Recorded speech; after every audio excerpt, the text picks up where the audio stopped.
And now the next case. All parties in the matter of Pulley versus Rayford. Step forward, please. Security guard Dennis Pulley is suing his sister, bus driver Valerie Rayford, for the value of his personal property. Mr. Pulley, the defendant is your sister, and it is your claim that your sister recklessly disposed of your personal property that was in your mother's apartment after your mother's death.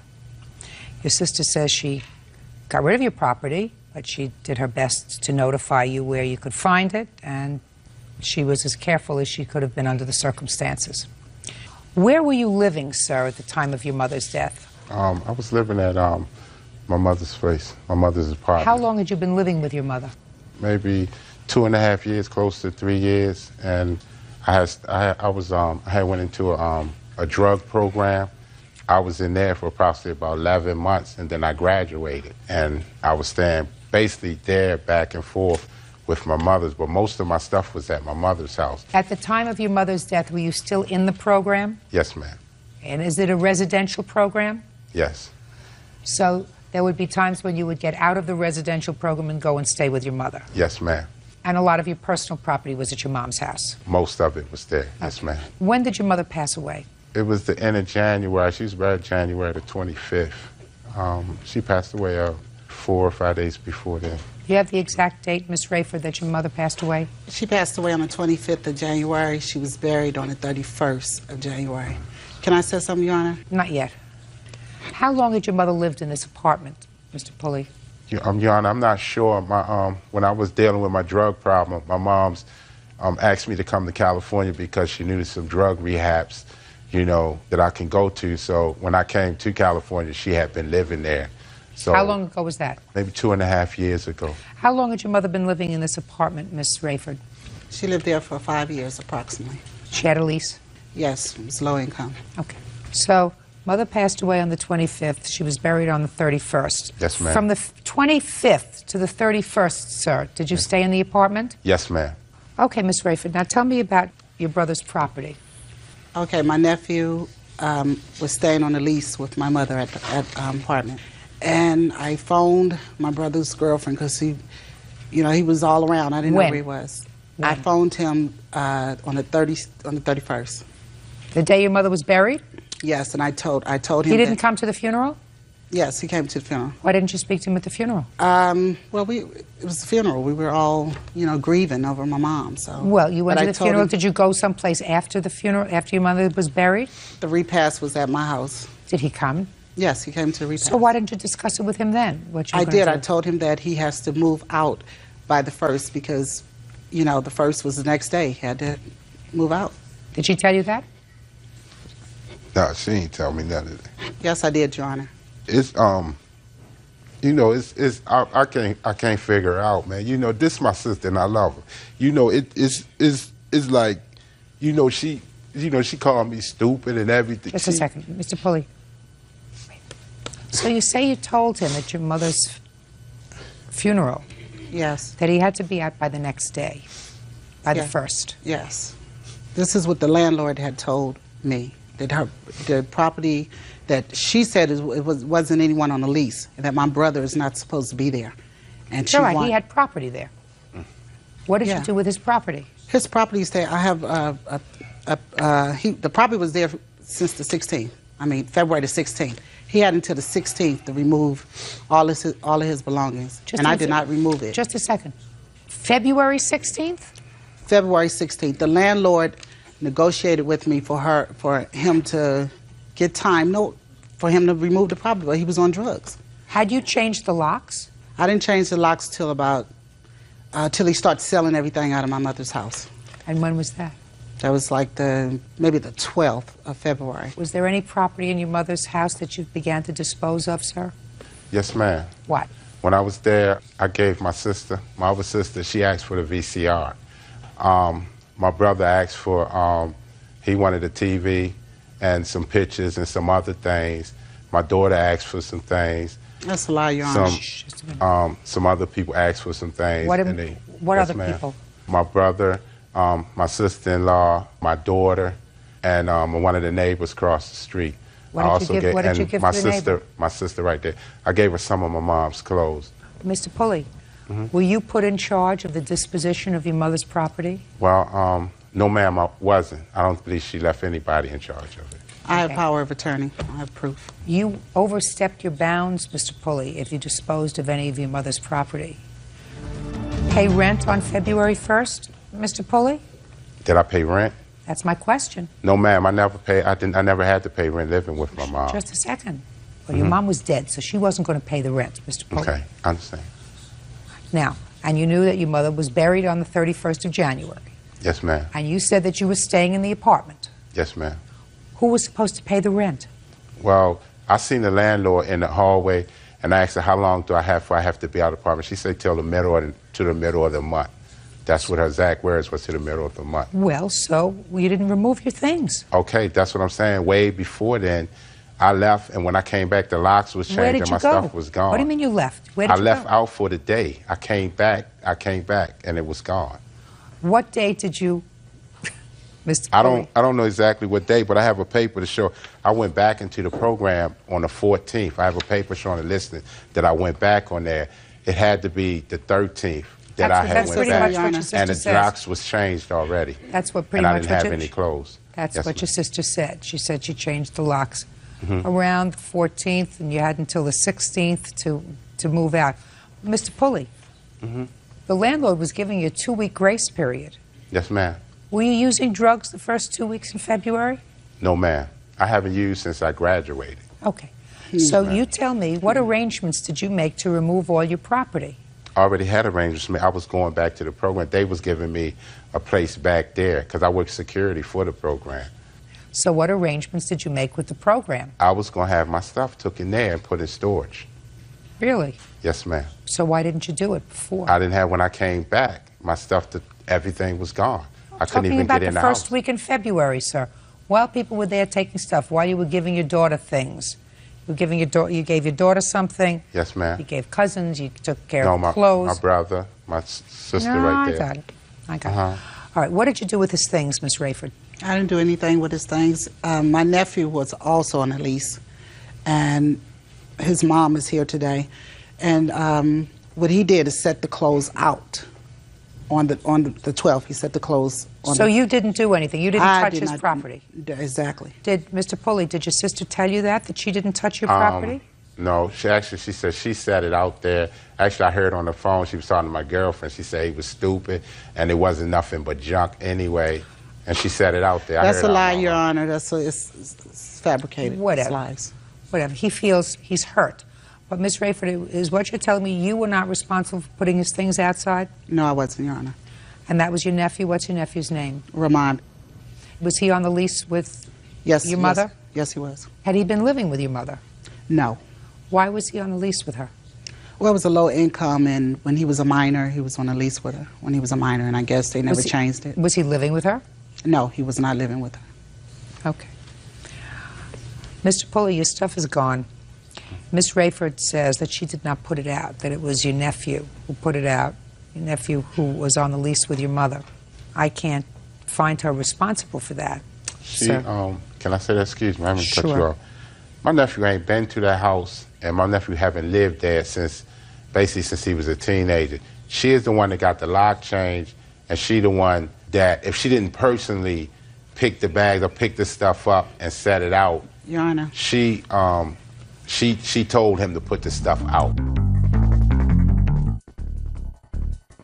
Mr. Pulley, Yes, ma'am. when somebody dies, and your mother died, and I assume that you had she was some comfort to you. You had a drug Yes, problem ma'am. for a long time. She was at least somebody who said, I'll help you, Yes, ma'am. It sounds to me as if she didn't give up on you. So you have a feeling of sadness. And I'm sure that your sister not only feels sad that your mother died, but I'm sure she's a little bit, I'm sure aside from loving you, she also feels disappointed that you were a source of sadness for your mother. There are lots of mixed emotions that go on in a family when somebody dies. But it sounds to me like you have a very nice family, and Yeah. it's just clothes and things. So don't let it interfere with your family permanently, Mr. Pulley. Your Honor, can I say this before I go? Sure. I just want to say she can fool you, but she can't fool God. She set the stuff out. She know what she did, and like I said, Mr. Pulley, you have to also look to yourself for a certain amount of responsibility. You had a responsibility to get your stuff together and move it out. The landlord gave you an outside date, was being nice to you. So you have to accept a certain amount of responsibility yourself. Yes, ma'am. Don't let it interfere with your family. Good luck. Ma'am, That's thank all. you. Thank you. Parties are excused. You may step out. He has a drug problem. He's out for money. And evidently he lost at his own game. What hurt me was the most was that she cashed my mother's insurance policy, and good as my mother was, too. Well, it was cash. He got his part. I got mine. I don't want no more to bother me. I just don't want no more to do with my family. My family is insane. Every last one of them. She just took advantage of me. You know what I mean? She know that. God know that. I love Judge Judy.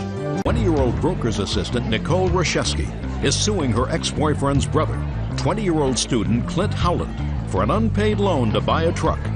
She says the money was her inheritance, and now it's gone. Order. All rise. Yeah, this is case number 466 on the calendar in the matter of Roszewski versus Howland. Parties have been sworn in, Judge. You may be seated. Gentlemen, have seats. All right, Ms. Roszewski, you received an inheritance when you turned 18 years old, and you proceeded to act like an idiot with the money when you got it. Is that a fair statement? That's correct, Your Honor. How much did you get? A couple $100,000? A couple of hundred means 200,000? Correct. Was it more than 200,000 or less? 225,000? How much do you have left? 0. How old are you now? 20. How long did it take you to blow the 225? Less than a year? Is this the ex-boyfriend? That's correct. How much did he get? He... whatever he wanted. And this is the ex-boyfriend's brother. That's correct. According to you, you made a loan to the ex-boyfriend's brother for a truck down payment that Correct. he wanted. And that was $1,000. Correct. When did you give him the $1,000? On June 27th, Of what year? 2001? And now you want $1,500 back, $500 for interest. Correct. That you don't get. You have a loan agreement with him? It was a verbal. Tell me about it. The ex-boyfriend had asked me to give him his brother the money, and I did. And he said that he would give me the money back. Who said he would give it back? The brother. I mean, this guy right here. Correct. He said, quote unquote, I will give you the money back, regardless if you break up. You will get your money back. No, ma'am. Tell me what happened. Well, what happened was me and her went shopping that day, looking around for pickup trucks. Finally, I found a truck. Well, later that evening, we went out to, I think it was Wait just a second. Don't go later that evening. You jumped over something. well, You saw a truck that you liked. yes, And how old are you? 20. So when you were 19, you saw a truck that you liked. You said, how much is it? Yeah. Yeah, yes. Yes, ma'am. Uncross your legs. Yes, ma'am. So you said to the man who was the salesperson, how much is this truck? And what did they tell you? It was 12,000. Did you talk to her about the truck? Yeah, some. What did you say? I said I liked it, thought it was nice. Or what'd she say? She said, yeah, it's pretty cool, whatever. Good. And didn't talk about any specifics? No. Okay, what's the next important thing that happened, Mr. The next Howland? important thing is that I had mentioned to her, I said I ought to go to my parents and get a loan for $1,000 or something like that to put down on the truck, because I'd already talked to the bank earlier, and they said you could need at least, $1,000, $1,500, as much as you can put down would be great. So we went, and we went out. We were going to some bar or something like that, where it was like a backyard bar. Me and her were out in the truck. And Kenny came out. We got in the truck. She was taking us home. When we got to my house, she turned around. She handed me a check for $1,000. I looked at it. I said, "Look, I cannot take this money. I said I can't pay you back." And she said, "Look, she said, don't worry about it. If you can't pay me back, it's no big deal." She said, "If you can, that's great. If not, no problem." How much money in the course of the year that she was feeling pretty flush did she spend on you and your brother? She never really spent money on us. I mean, she'd say, "Hey, let's go get a four-wheeler," or whatever. Let's go get a what? Four-wheeler, ATV, four-wheeler. So Listen to me, four-wheeler. wheeler, yes, Yeah, go ahead. ATV, and they drove right down there. She picked out the one she wanted, wrote a check for it, loaded it in the truck.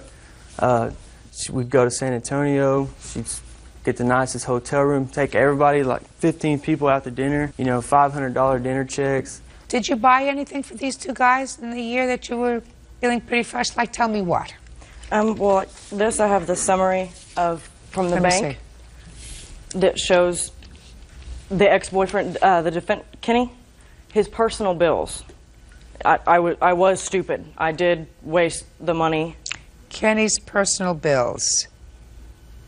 And I have a copy Anything of the else? check. I have a copy of the check. This isn't a whole bunch of money. This is just some money. Kenny's just personal some, bills. correct. Kenny, she paid some of your bills at one point in July? Yes, ma'am. Why? Because she wanted to, I guess. Well, what were you doing? Ma'am? What word didn't you understand? I couldn't hear you. I'm sorry. Stand up. You hear me better when you stand up. Why didn't you pay your own bills? I don't know. She didn't have the money. Don't help them out. You still have the truck? Yes, ma'am. She doesn't have any money left. Yes, ma'am. I mean, she was pretty stupid. Yep, she should have managed her money better, I guess. Right. If it would have been a loan, she would have made me Sit sign down. a note or something. Sit down. Sit down. I didn't get there yet. I said, when you needed money to buy a truck, she gave it to you, right? Yeah. And now she doesn't have any money because she was really foolish. Yes. She blew it. But now she needs some help. Don't you think it would be nice for you to help her by giving her back the money she gave you? Well, yes, I would, but it's, I mean, it goes, it's a long line of how do I say it? Craziness, I guess. Well, why don't you tell me about the long line of craziness? One night, let's see, me and my brother had went down to the beach, and constantly they were just, I mean, they were always fighting, always fighting. Well, me and my brother went down to this beach. It was a fishing trip, and only guys only. And she wanted to go, and she wanted to go, and Kenny told her no, so she was mad that she couldn't go. So while we were down, she called probably 300 times on the cell phone, you know, calling, just arguing and everything. This, I assume the story has a point. Yes, yes. Well, Get to anyways, we get back to the house where she's calling. She comes over at 3 o'clock in the morning, beating on the door. We let her in. She goes straight back to his room, jumps on top of him, starts hitting him in the head while he's sleeping. Incorrect. While he's sleeping. And then I go in there to break him up. She turns around, she drop kicks me around the stomach. Yes. And so we asked her to leave, and then that's when they broke up. She never said anything about it. Why don't you get to the point of my question? That's the whole point. I mean, it's why should I help her out from all that? Because she helped you. That's Okay. why. That's what I asked you, sir. I said she helped you when you needed some help buying this truck, and now she's down and out and doesn't have any money. Wouldn't you think it was the moral thing for you to do? Yes, I do. To give. That's all I'm asking you, and you gave me a whole story that had nothing to do with my question. Okay. All I'm trying to do is to teach you at your age. Don't laugh because you look stupid. Do I? Yeah, you do. You do. You really do. That's cool. All I'm trying to do is to suggest to you that, you know, you have a long life to live, and there are certain things that moral people do, and there are certain things that people who are amoral do. Amoral means not moral, in case you didn't know that.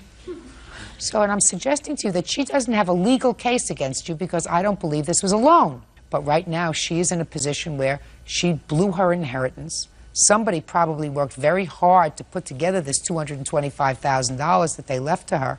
So it seems to me, if you're a moral person, you will say, I don't have any legal obligation to pay her back, but I do have a moral one.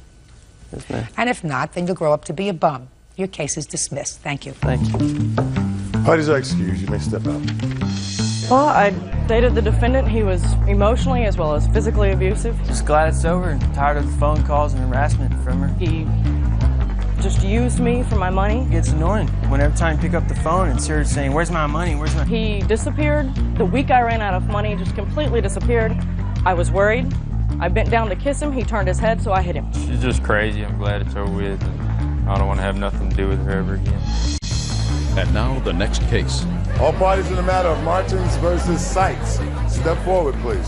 24-year-old engineer Jeremy Martins is suing his ex-fiancée, 23-year-old orthodontic assistant Keely Seitz, for the cost of a car lease. Keeley is countersuing for the money she put into the vehicle. Mr. Martins, according to what I've read, you and the defendant were either engaged to be married or boyfriend and girlfriend back in the year 2000. Yes. Were you engaged? For a short amount of time, we were good.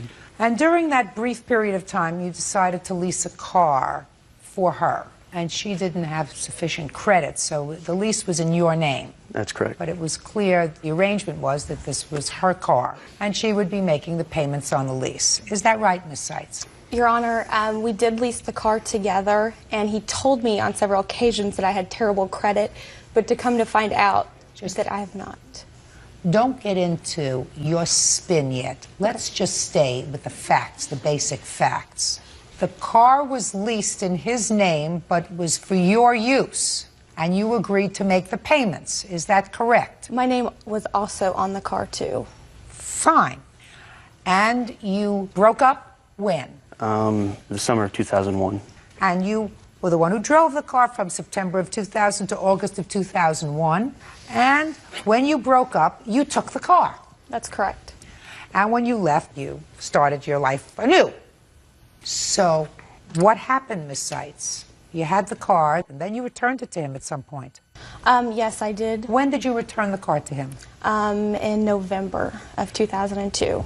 You didn't need it anymore? I asked him on countless times if he would please sign the vehicle over to me, and he's told me, kept on telling me that I had bad credit and that it was too much paperwork and things like that. Just a second. In November of 2002, how much time did you have left on the lease? I think about another 2 years. But you decided to buy another car. Correct. What month did you buy another car? In December of 2002. So, Mr. Martins, you got stuck with the car and turn-in fees, etc., and you feel as if she should be responsible for that. That's correct. And what were those fees? To end the lease early, it cost $3,746.95. How come you're only suing for $1,800? In the state of Kansas, $1,800 is the max you could ask for. I see. And Ms. Seitz, you are counterclaiming because you say you used your car as a down payment back in the year 2000 for this lease. Correct. And since he turned the car in, you should get your down payment back. Is that right? Correct. Don't bet the farm on that. That comes under the category of chutzpah, which means a lot of nerve. You drove this car for 3 years. What makes you think you're entitled to anything? Well, Your Honor, I honestly asked him on several occasions if he would sign over the vehicle to me so it'd be just in my name, and he would not. Let me ask you this question, Ms. Seitz. When you asked him just to sign the vehicle over to you, had you made arrangements with the financing and the lending institution to take his name off the loan? He said that he was going to look into that. No. You look into it. You're driving the car. Why should he look into anything? There's a difference between taking his name off the car and giving it to you and still being responsible for the underlying loan. Do you understand the difference? Yes. Sure you do. So let's not be foolish here, because I'm not stupid, and I wouldn't expect you to think that I think that you're stupid. So giving you ownership of the car and him still having the liability would make him an idiot. You're not an idiot, are you? No, ma'am. Of course not. So why would he do such a thing? If you make arrangements to lease the car yourself and to have him released from any obligation to the lending institution, fine. But you just wanted him to turn it over to you? Ridiculous. Judge Judy continues in a moment.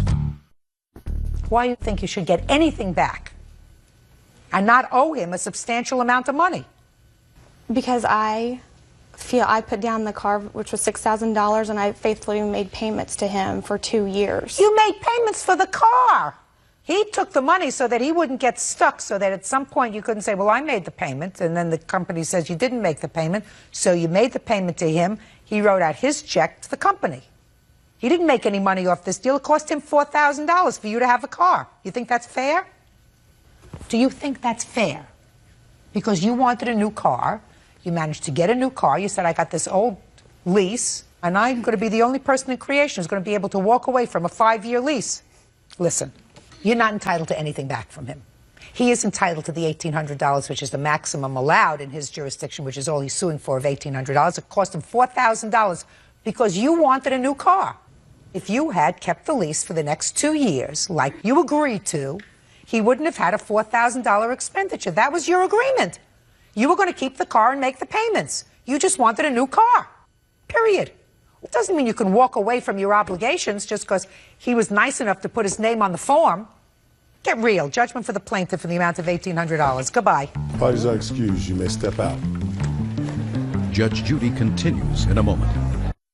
I'm happy it went well. I'm glad to get some money back from all the pain I've had to forego. We've been dealing with this for the past almost 3 years, so now it's finally over. She stuck me with the car with no notice. I'm just really glad that this is all over with and now he can finally leave me alone. You need to learn to trust people. Can't trust men. Resource planner Patricia Tomlin is suing her ex-fiancé, postal worker Ernest Dale Foster, for an unpaid loan for car repairs and a stereo. Patricia says she kicked him out of her home when she caught him cheating. Order. All rise.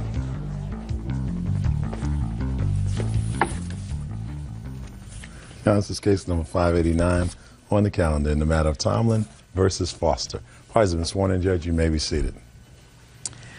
Ms. Tomlin, according to your complaint, you and Mr. Foster were together for about 3 years. You were engaged to be married. You lived together? Yes, ma'am. And you made a loan to Mr. Foster in excess of $4,000 to have his car fixed. That's correct. You want him to pay back the money. You're no longer together. Mr. Foster says there was never a loan. You lived together as a family. He spent a lot of money on you and your family, and there was never a question of payback until you were no longer together. Is that right, sir? Yes, ma'am. When did you start to live together, Ms. Tomlin? 2001. What month? Oh, I'm sorry. Be March. And did Mr. Foster move into your home? He moved into my home. And who lived in the home? Myself and my 3 children. Do you have any children, Mr. Foster? Yes, ma'am. One son. That son ever visit? Do you spend time with that child? Very rarely. And when did you separate? Just recently. It was in February. And when was this alleged car loan? November 2002. Tell me about it. Well, his car, the engine blew in his car. So consequently, I had to take him to work for about 6 weeks. I took him to work in Des Moines. I live in Newton, which is about a 45-minute commute. He knew that I was considering getting a second mortgage to do a debt consolidation. I have a daughter in college. And he asked me what I thought about just borrowing enough money to also pay off getting the engine fixed in his car. And you did? Yes, ma'am. I sure did. And you did? Okay. So? We got his car back. Everything seemed to be going pretty smoothly until I come home to an email that I found on the computer one day. And I would like you to see it. Sure. This is why I asked him to leave my house. It's very disgusting. And I found out that he was seeing somebody that he had met on the internet.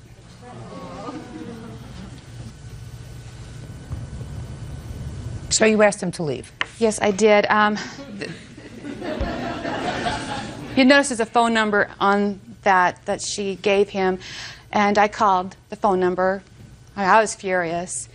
She answered, and I said, I know you don't know who I am, but I said, I found my fiance's email, and his name, I told her, and I said, is he on his way there? And she said, well, yeah, he should be here in a few minutes.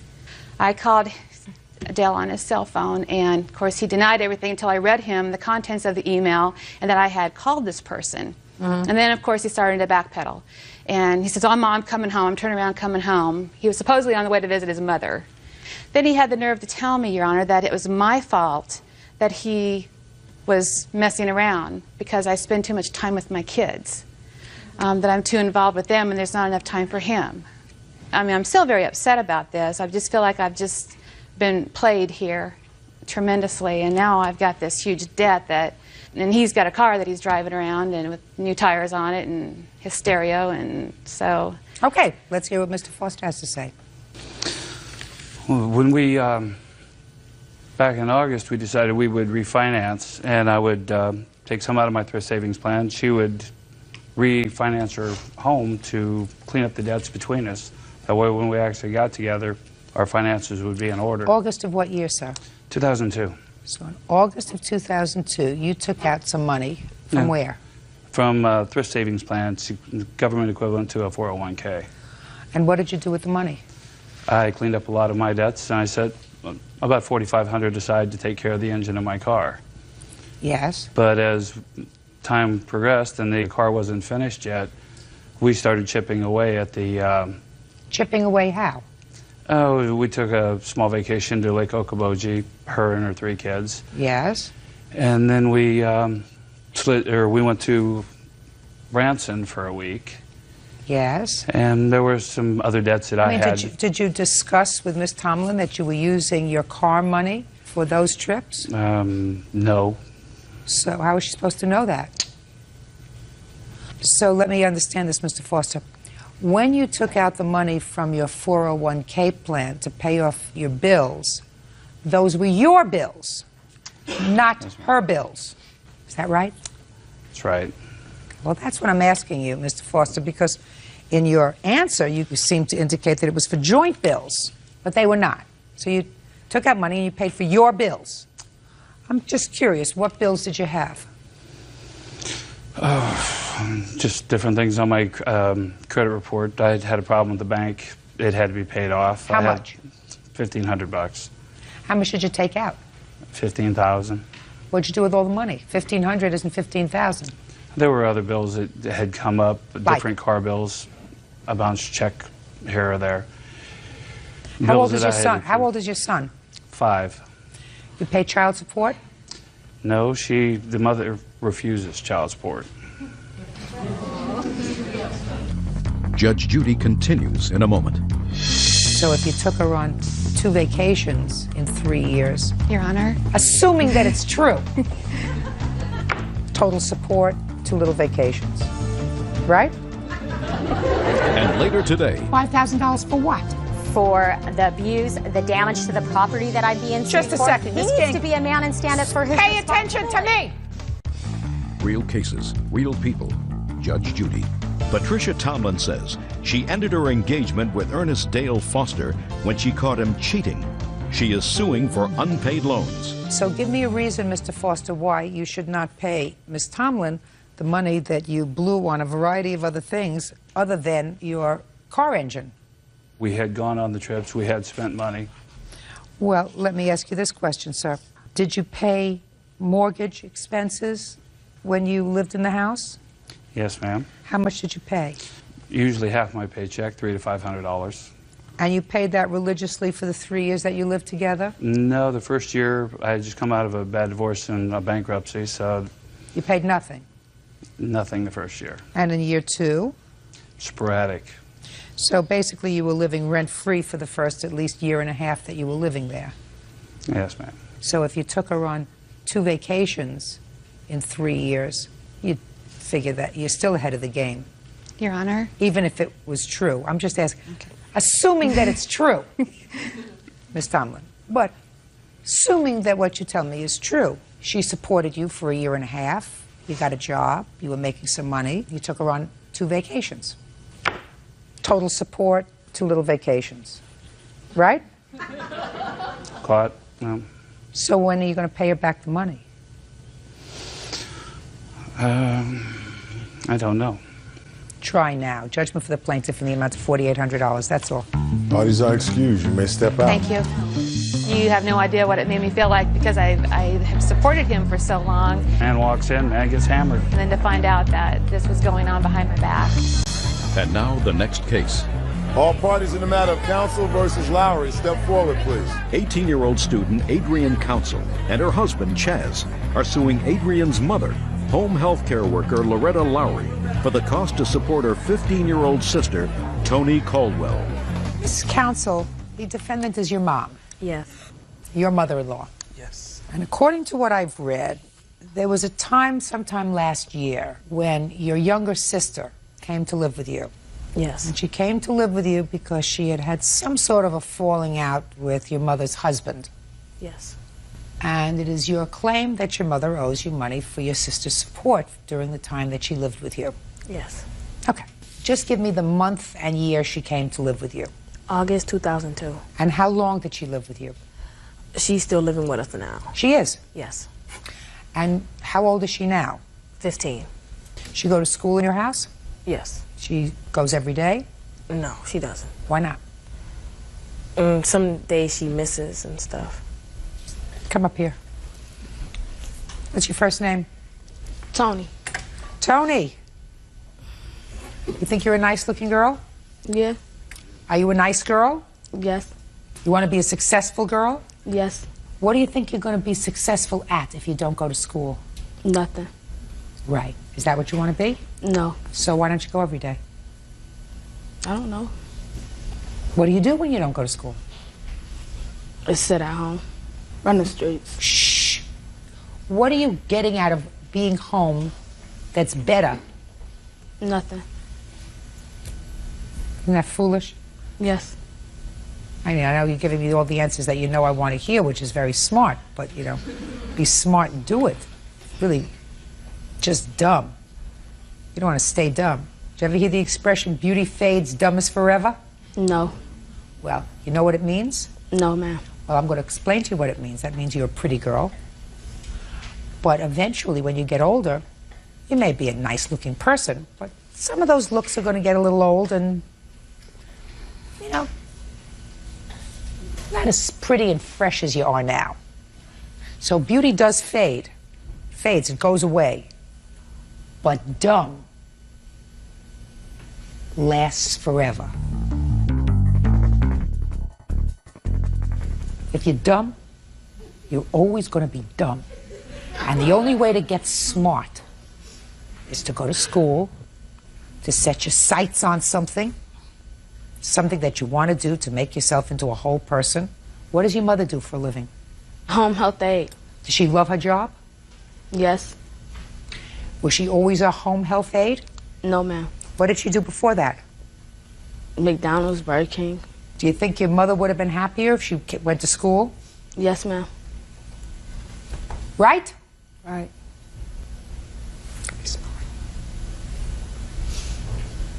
Did you have an arrangement with your mother when your sister came to live with you? Yes. What was your arrangement? The arrangement was she would give us $50 for food and $100 for rent per month for Tony staying there. And it would be temporary. All right. So, Miss Lowry, let me hear. According to you, you asked your daughter to take in your younger daughter, Tony, because she wasn't getting along with your boyfriend. My husband. Or your husband. How long have you been married? It would have been 10 years in April. Do you have children together? Yes, we do. We got 4 How many others. children? 4 others. 4 younger than Tony? Yes. What kind of work does your husband do? He's not working now. Why not?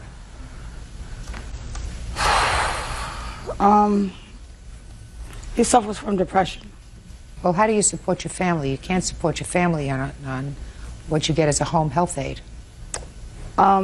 Me and him have split up, so I don't stay there with him no more. I stay with my mom. And he take care of the girls, and he gets social service for the girls. He gets welfare? Yeah, but I got the baby with me. Let's go through this. Your husband gets welfare for which children? 2 of the girls. And where do they live? With him. And you have the younger child with you? Yes. Do you get any welfare for the younger child? No, I don't. Does anybody get welfare for Tony? No. How much money do you earn? Every 2 weeks is $1,100. And where is Tony's father? He's around. Does he send support for her? No, he doesn't. Why not? Did you ever pursue support for Yeah, Tony? I tried, and it just got all messed up, so. What do you mean it got all messed up? He has a responsibility to contribute to Tony's support. And if you're not living with your husband anymore, and if the reason that she went to live with her sister is because of a disagreement with your husband, why doesn't she come home to live with you? I was going to go get her this April, because I got to get my apartment, because I stay with my mom. I left my Her husband, I stay grandmother? with yes. Her and my mom don't get along too well, so that's why I let her stay with my daughter. Then you have to support her. Do you understand? Why should your daughter take care of her basic needs? Well, I feel like if she was going to go after me, she should have went after Tony's father, too. Go after both of us. Don't just go after me. Don't just single me out. Well, perhaps she should have. But you didn't either. True. And you certainly had more of a reason to pursue support than your younger daughter did. She singled you out, madam, because you elected to have your daughter leave the house instead of your husband leave the house at the time. In any event, $150 a month is certainly a minimal amount of support. 8 months that she's been living there at $150 a month is $1,200. And you earn $1,100 every 2 weeks, is that right? Mm-hmm. Judgment for the plaintiff in the amount of $1,200. That's all. Thank you. Parties are excused. You may step out. I still think she shouldn't have went after just me. I still think she should have went after both of us. That's not my job, and she made the original agreement with us. She knows her father. She could have just went after both of us, not just me. Just happy it's over with, and I do hope we can start over. Order, all rise. Have a seat, please. Hello, Judge. Case number 2043, Pelletier versus Allen. Thank you. You're welcome. This young lady is a friend of yours. A former friend, correct. How friend? I met her from another mutual friend that I had, and we just formed a relationship together, just a friendship. Are you married? I'm not, I'm single. Any kids? No. And what about the defendant? She does have 2 kids, and she is married. Currently? Yes, currently married. Are you also friendly with her husband? Yeah, just friends. We were, yeah, before all this took place. So that all of you were friends? Yes, at one point, yes. Case is relatively simple. Miss Allen's washer and dryer stopped working. Correct. You had done some odds and ends things for her in the past. Yes, worked on her car and stuff. And did you find or did she find the used washer and dryer? She asked me for recommendations, and she found it on the selling app for used items. So you told her where she might look for it? Correct. And she found it on an app online? Correct. Okay. No, actually... Look at me. Okay. He made the recommendation to me. Did you go on the app yourself? No, I did not. So you never saw the washer and dryer? Well, is that what you're... Just a second. So what you're saying, I just want to be clear. So I said, if you didn't go on the site, then you never saw the washer and dryer. May I speak now? Either you did go on the site and see it, or I didn't go on the site. I didn't see it. He sent the picture of them to me, just a screenshot. That's all I got. Okay. How old are you? 32. You have 2 children? Yes. Did the screenshot show you where they came from? I have a photo of them, and it doesn't say anything. So is what you're telling me you didn't know where they came from? Well, there is a name of the site. Would you like to know that? You are correct, and I don't know. You said you needed a washer and dryer. You say he found the washer and dryer on a site, sent a photo to you and said, is this what you're looking for? Correct. Right? And on that screenshot was the site. Right. So you had at least access to the same site that he did. That's correct. And did the site give you the name of the person or persons to contact with regard to the washer dryer? There was no one's name. No one's name, just a phone number. Did you call a phone number? I didn't call them. Who called them? Mr. Pelletier. Now, Mr. Pelletier didn't call them unless you said they looked fine. Well, I did say they looked fine. Well, what else did you say? Based on the picture, they looked Just a second. Just answer my question. Okay. Because what happened here is really relatively simple. Mm-hmm. And I don't know whether you're a simple person, but it's relatively simple. You had a friend. You told him I needed a washer and dryer. Mine broke down. He said, this is a great site. According to you, I'll look up, and he looked up the washer and dryer, and you did nothing. You, who needed the washer and dryer, you must work very hard. How many jobs do you have? I have a couple of jobs. My children are a big job, for one. And 2, I'm a full-time university student, so I am busy. So you should be able to get a washer and dryer by yourself. You farmed that job out to him. I did because he volunteered to help. Doesn't matter. He didn't volunteer to help unless you told him I need help. I mean, is what it is. Are you using him? I'm not sure. I wouldn't. I'm not sure. Okay. What do you do for him? I expect him to be gone that long either. It was over a week, and I had to buy the cat's food. So, just a second. So you watched his cats? Yes. And is what you believed that him taking care of getting this washing machine payment for taking care of the cats? Well, not just that. There's other things that happened while he was installing the washer and dryer. I don't care about things that... What I'm asking you is I'm trying to figure out What kind of person says to a friend, I need a washer and dryer? He says, as a friend, I'll see if I can help you. You have time. You also go on the computer and figure it out. Being a full-time student is nice. That's what you chose. Somehow, you also support yourself and your 2 children. I don't even want to go into how that's done.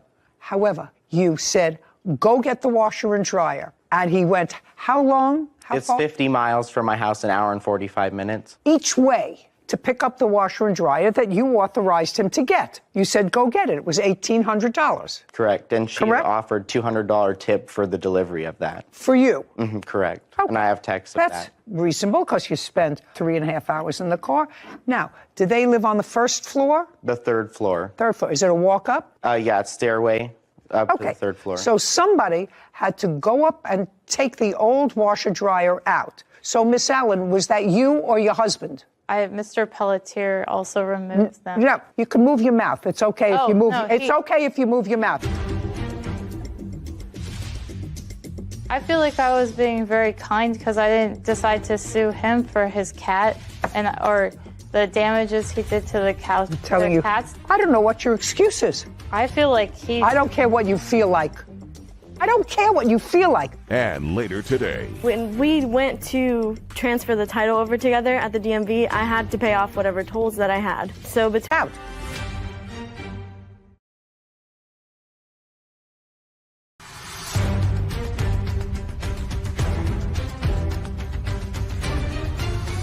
Hunter Pelletier claims his former friend, Alexandria Allen, is responsible for the cost of a washer and dryer. The plaintiff walked up the 3 flights of steps, carried each of the washer and dryers downstairs, took the washer and dryers from downstairs up the 3 flights, got them installed, and you didn't like them. They were a different color. And they're busted up. They don't even work properly. Okay. Miss Allen, when did this happen?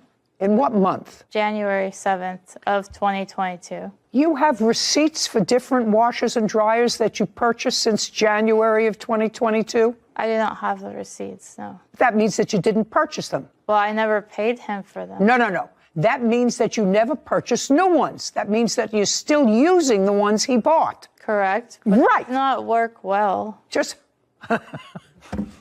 you bought used washer and dryer. You've been using them January, February, March, April, May, June, July, August, 8 months, and you're still using them. And you neither paid for them, nor did you pay him for delivery. And I don't know what your excuse is. I feel like I don't care what you feel like. I don't care what you feel like. You made a contract with him to go and pick up washers and dryers, disconnect yours, take them out of your house, install these. For his cat or the damages he did to the couch. I'm telling you, cats did to the couches. you should stay in school.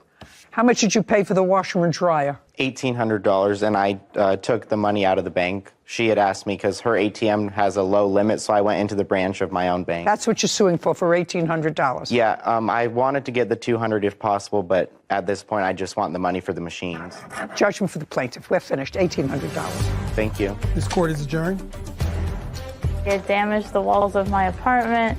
They banged it up. She saw right through everything, the damages, she said. The machines were overpriced. None of that happened from me. I'm not a professional installer. I don't think he cared because it wasn't his money. At the time, they were less than 6 months old from original purchase date, so they were still worth the money that they were asking. I don't know. I don't think we're going to be friends anymore. I don't need friends like that, no. So this case touched a little upon agency, like an agent-principal relationship, where here the plaintiff was actively acting as her agent by going and picking up these washing machines for her. They had had communications beforehand about this is what they look like, this is what they cost, I'll do it for you for $200. Is this what you want to do? She says yes. You don't get to just then back out of it because you don't like the color. You knew what they look like. You knew they were used. There was no bait and switch. I was almost waiting for an explanation for a bait and switch, he put the nice ones in his house and then gave me not so nice ones. But there was nothing. There was very rarely do we see no excuse for. And she's using them. Yeah, still for almost they're all a banged year. up. They were all banged up. Well, hey, that's what happens when you buy something that's used. Mm-hmm. when you buy something over the internet, which is really what she did, she could have just as easily said to him, before you load them in the truck, please take pictures of them so that I see them. Yes, You know, she could have. So she could have. Did nothing. That's He not his also- fault. It's not his fault. Yeah. Also allowed him to take the other stuff down, put the other stuff up, and then say, well. Alvarez versus Coover. All parties, please step forward. Avrian Alvarez is suing his former friend, Brianna Coover, for toll charges.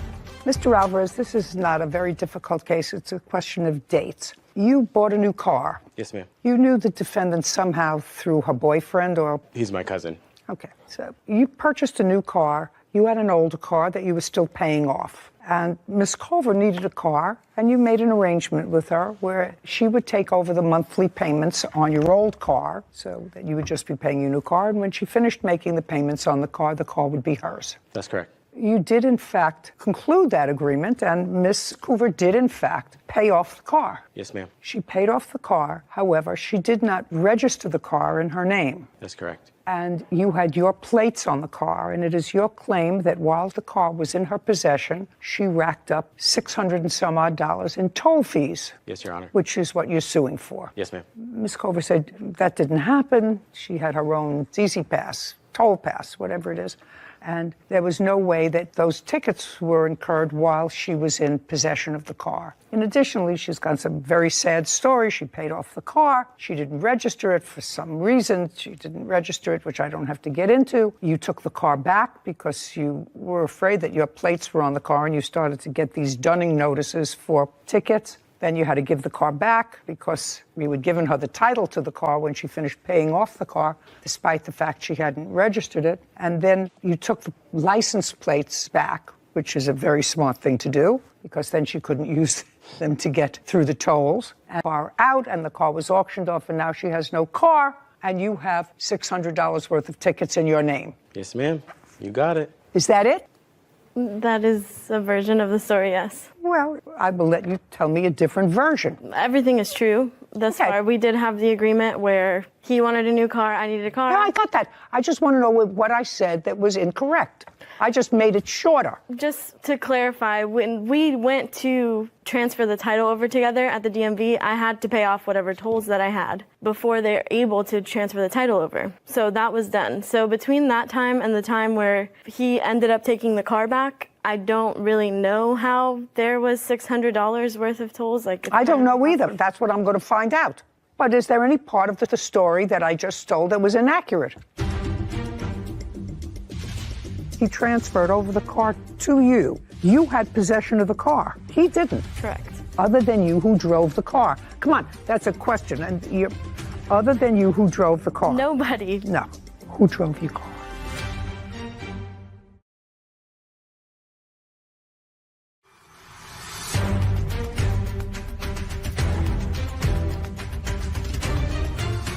Avrian Alvarez claims his former friend, Brianna Coover, owes for toll charges. Brianna says she already paid for the toll charges. He says that you had possession of the car. He got notification that there were tickets. You say that you didn't go through tolls. He said, I didn't have possession of the car. Is there anything that is incorrect about that? So it's just a question of dates. It's not a difficult case. It's a question of dates. Correct. Okay, so give me the date that you made this arrangement to pay off the car. I don't know the exact date. She took over the car payments starting July 2019. And when was it paid off? May 16th, 2021. When it was paid off, did you sign the title over to her? And the The lien big holder there said that she had to have a sheriff verify the VIN and the odometer before we could transfer it over. I guess it's a rule in the county. So at that moment, then yes, we signed it over to her so she could do it at her local DMV. And that was on what date? That was July 9th.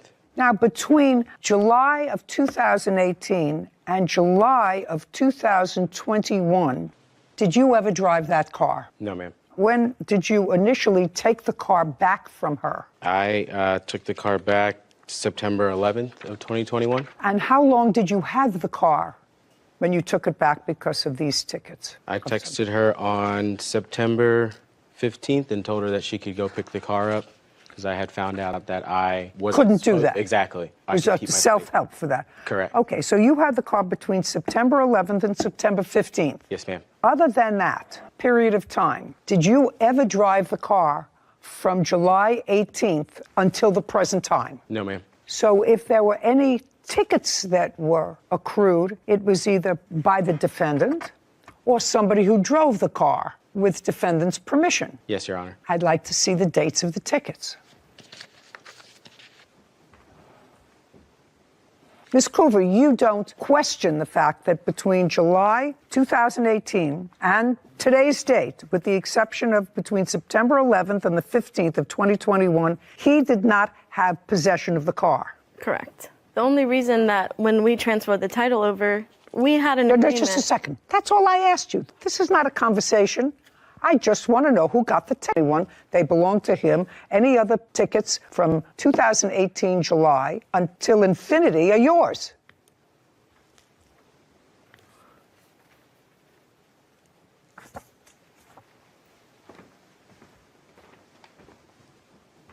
Well, we have invoice date is 7/28/21. That would be you. Correct. June 30th, 2021. 7/1/2021, 7/2/2021, again 7/2, 7/3, 7/6, 7/6, 7/7, 7/8, 7/8, 7/22, and 7/28 of 2021. Those are all you. Correct.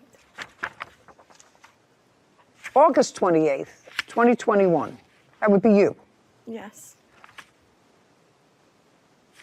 3, 3, 6, 9, 19, 28 of 2021. August. That all would be you. Yes. I never argued that that wasn't me. I'm just, from the moment that we officially transferred the title over, we were not able to transfer the title over until I paid. Oh, just show, you pay these? And we were together. And just when a we did second. Show me that you paid them. that. I have this receipt. Just show me that you paid them. That's it.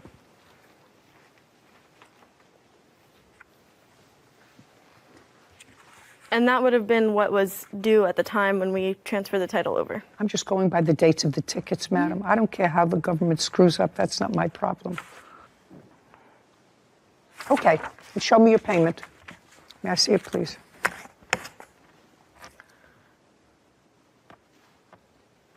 It should say the date there and the cost of those tolls on the day.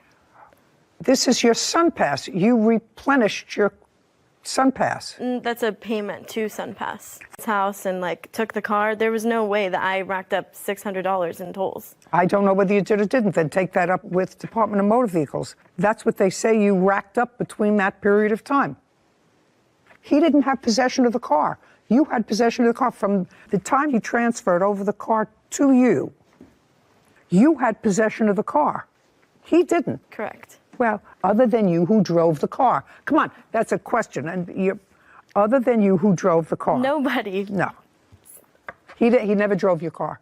No. Who drove your car? I did. Who else? Nobody. Yeah, I don't believe that. Judgment for the plaintiff in the amount of $654. We're finished here. Thank you. This court is adjourned. Quick and simple case. She did what she needed to do. I can't really say I'm super surprised, I guess. I was just asking for payment on the tolls and I wasn't getting any responses. I don't know how in literally 3 months I didn't rack up $600 in tolls. It is what it is. He was okay with me continuing to use his Take my license plate with me. license plate until one day he wasn't, and then he wanted all that money. So, what would be your takeaway from that? I think as a layperson, my takeaway would be if you're going to sell a car, especially to someone you don't know well, it's not a family member, it's, either a stranger or acquaintance, take your own plates off the car. Get a receipt, bring it to DMV, because your name, your address, your phone number will be tied to tickets, SunPass charges, and even maybe an accident. You just don't want your name associated with the vehicle anymore once you relinquish your ownership. Please. Hello, Judge. Case 2055, Lukoski versus Clone. Thank you. You're welcome. Mr. Lukoski, am I correct that you own or manage a shooting range. Yes, it's a target range. It's on my own property that I own in northern Minnesota. And it's licensed to do commercial target shooting. Not necessarily. What I do is... What is not necessarily? What does that mean? Well, for 19 years, I have been a firearms instructor for the permits to carry for the sheriff's department in my county. Okay. So I don't believe that the training is good enough that the people are getting to be able to carry handguns on the street. So I give them a free additional training session at my range. You also sell guns? I do not sell guns, no. How do you make money, is my question. So I give money by charging people for the class. Well, that's what I'm talking. You charge people yes. to use, and you don't need a license to run that sort of operation in your county. No, you have to be a registered NRA instructor, which is also, Are you? Yes, I am, ma'am. For how long? Oh, I've been doing this for 19 years. The case is really not very complicated, but let me see if I can break it down to its most basic elements. There was a gentleman who regularly came to your range. Yes. And his first name was? Jim. How long had he been coming to your range? A couple of years at least. And then, according to what you indicate in your complaint, and Mr. Clun doesn't deny it, he got sick. And according to you, the nature of his illness, you felt prevented him from using a heavier weapon. Yes, ma'am. And so you loaned to him, because of his illness, a rifle. Yes, ma'am. What kind of rifle did you It loan? was a sporting rifle. It was very lightweight. What kind? It was called a PS-90. That was the model. PS? PS as in Sam, 90. Would you take a look at that, Sarah, please? I have a picture of it, Your Honor, if you'd like to see one. I would. It's very unusual. Okay. May I see it? Thank you. And on approximately what month and year did you loan Jim this gun? Well... Well is not an answer, so let's think carefully, because we know we're coming probably a month approximately before he died, which was I don't know September. when that was. September 8th, I believe, he passed away in 2021. How did you find out that he passed away? I believe Mary here, who's here because of the fact that she caregave for him while he was going through cancer treatments. She was his reason for staying alive. And she also did witness some things that happened in this case. Okay, I'll get to you in a second. So he passed away on November 8th. He died on September 9th. 9th? Yeah. Okay. Okay. Prior to his passing away, Jim and Mr. Clun had some business deal. And Mr. Clun believed that Jim owed him money. So far, right?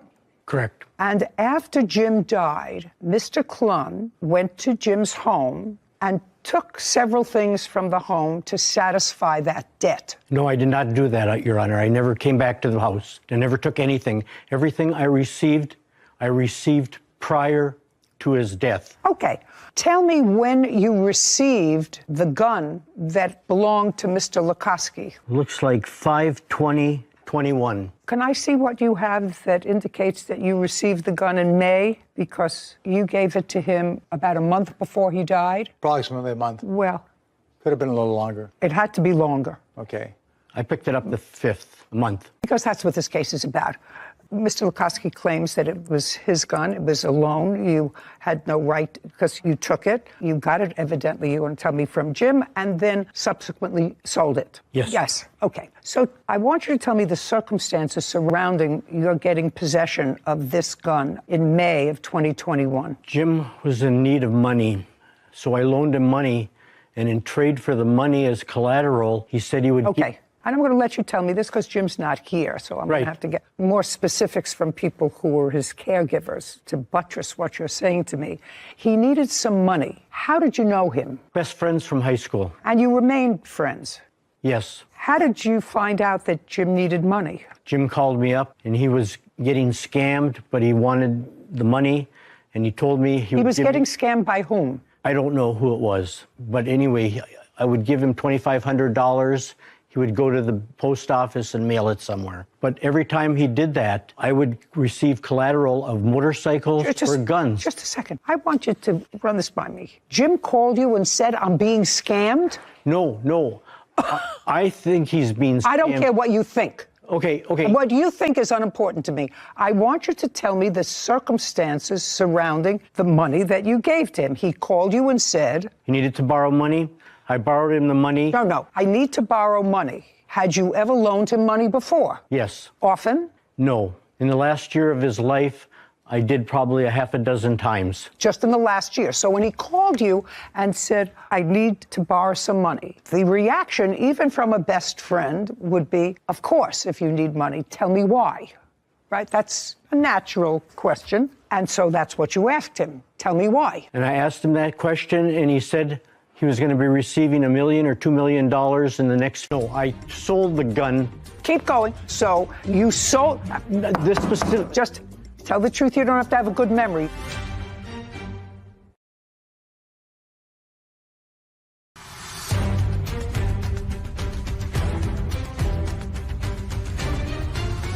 Alan Lukowski claims business owner Gene Clunn owes for a semi-automatic rifle. So, did you ask him how? I asked him how, and he said he had it all planned with this guy he was sending the money to. That's all he told you about it? Or did he go into specifics? He did. It had to sound interesting to you, Mr. Clunn, because if my best friend called me and said, I need to borrow some money, and I said, tell me why. And she said, because I'm going to come into $1 million shortly, but I need to borrow money to get it to this guy before I get the $1 million. I would say, explain that to me. And I did. And he said... And he said... He said that he would be receiving money in the next month or 2 months. Mr. Clunn, then you would say, how does that, and can I get in on it? You know, if I'm sending you $2,500, which is what you said you gave him, I would say, oh, gee, $2,500, that's a reasonable investment, and I'm going to get a return on my money of $1 million shortly. I would say, is there any piece of that for me? I didn't question him. He just wanted the money, and he said in return for the money, he would give me the motorcycles and guns as collateral. Okay. May I please see the written agreement that you had? Verbal. So other than you and Jim, nobody knew about this agreement? Not that I'm aware. When was the last time you gave him money? 7/6/21. Between May of 2021 and the beginning of July, how many times did you give him money? 4 times. And you have that documented with bank records, etc. Right here, Your Honor. Okay, great. And tell me how much in total you gave him. $7,500. Kevin, would you bring me the documents that Mr. Clunn is looking at, please? So in total, you gave him $7,500. And in return, according to you, you took possession of how many motorcycles? 3 motorcycles. And they belonged to Jim? And he signed over the titles and everything to me. Well, they were collateral. Right. But he signed over everything and gave me the titles for everything. Can I see the titles to the motorcycles? They're sold, ma'am. Interesting. As well as the rifles that I got also. I'm just asking you, do you have the sales receipts from the 3 motorcycles? There were 3? Did you say 3? Yeah. Do you have the sales receipts from the 3 motorcycles that you say you sold? No, but I was paid $5,000 in cash for the 3 How am I supposed to know that, sir? Okay, you sold well, 3 anyway, motorcycles. Okay.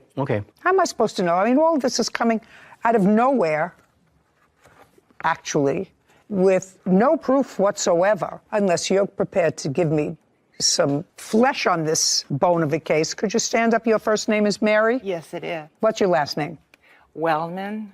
Were you Jim's caregiver? Yes, I lived in the upstairs of his house. Were you a tenant? We were friends since the late 90s when I first moved to the area. So regular caregiver of his, or were you just as needed? He developed cancer in the late 90s, and I stayed, then I lived with him in the first 2 years because of the 50-50 survival rate and the constant trips to the Mayo Clinic from where we lived were an entire day trip. And then after... So you lived in the house? Yeah, and I moved back in okay. Okay. Were you living in the house when he bought these 3 motorcycles? 2 of them I was. A dual sport that he had changed or upgraded to ride a little bit more rough terrain, possibly into Canada. Okay, Yeah. That much flesh on the bones I don't need. Okay, I'm sorry. Did he buy them new or used? He had bought them used. In approximately what year? Well, would have been during the cancer, and so it approximately 2000 to 2003. Do you know anything else about his dealings with Mr. Klun? I do know the motorcycles were in the garage when Jim died. No, they weren't. Don't. Okay. Don't speak. How do you know that? Well, I had on and off go out there for things, but then Jim's nephew had come and removed one of the bikes right after Jim had passed away. So the nephew came and removed one? Mm-hmm. But this was after he passed? Yes. What's the nephew's first name? Anthony. Do you know Anthony, Mr. Klun? Yes, I do. Okay. Did you get the motorcycle from Anthony? Nope, I got the motorcycles from Jim, the motorcycles that were left after Jim passed away. Okay. Now you can sit down. Okay. All right, Mr. Klun. Do you have any statements, text messages, or anything else indicating that Jim indicated to you that he could give you as collateral this rifle, other than the fact that he had it in his possession? I got more than one rifle.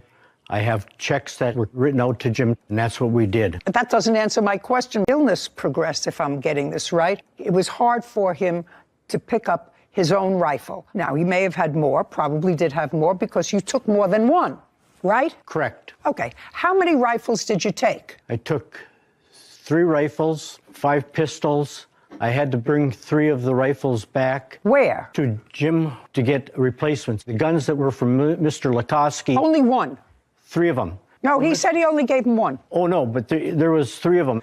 So you brought Mr. Lukoski's gun back to Jim while he was alive? No, I sold the gun. Keep going. You sold... This specific... Just tell the truth. You don't have to have a good memory. If, heaven forbid, something happened to me and my dentist thought that I owed him $25,000, he couldn't come into my house and say, gee, this Ming vase is just going to cover my dental bill. You can't do that. And that's what you did.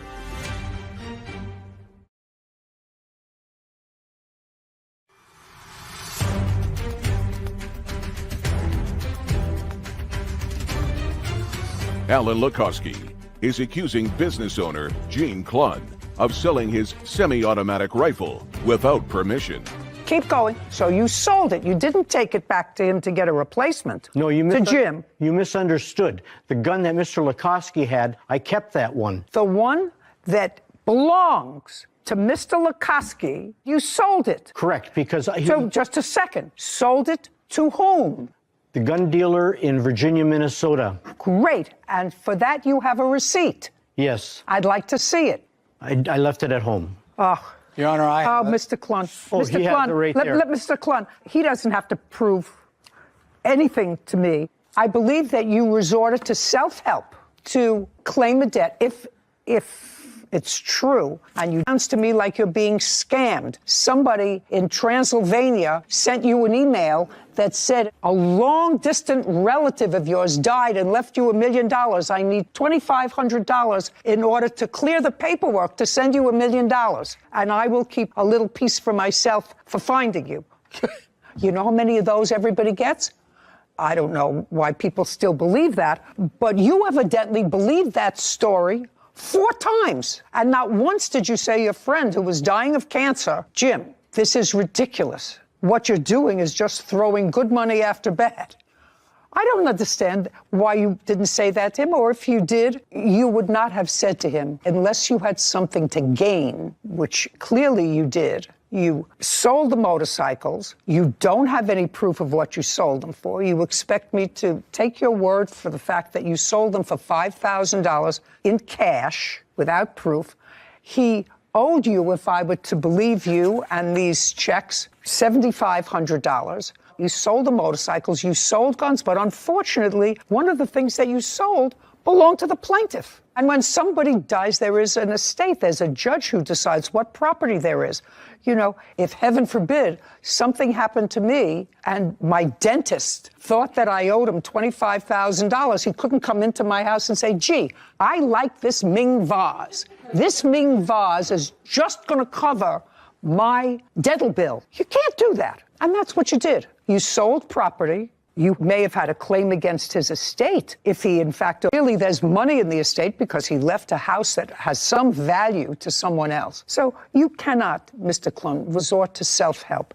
And Mr. Lukoski is going to show me the value of the gun that his... Yes, may I expound just a bit on this gun? I don't care about the manufacturer. I don't care about the gun. I don't care if it's a crown in my mouth.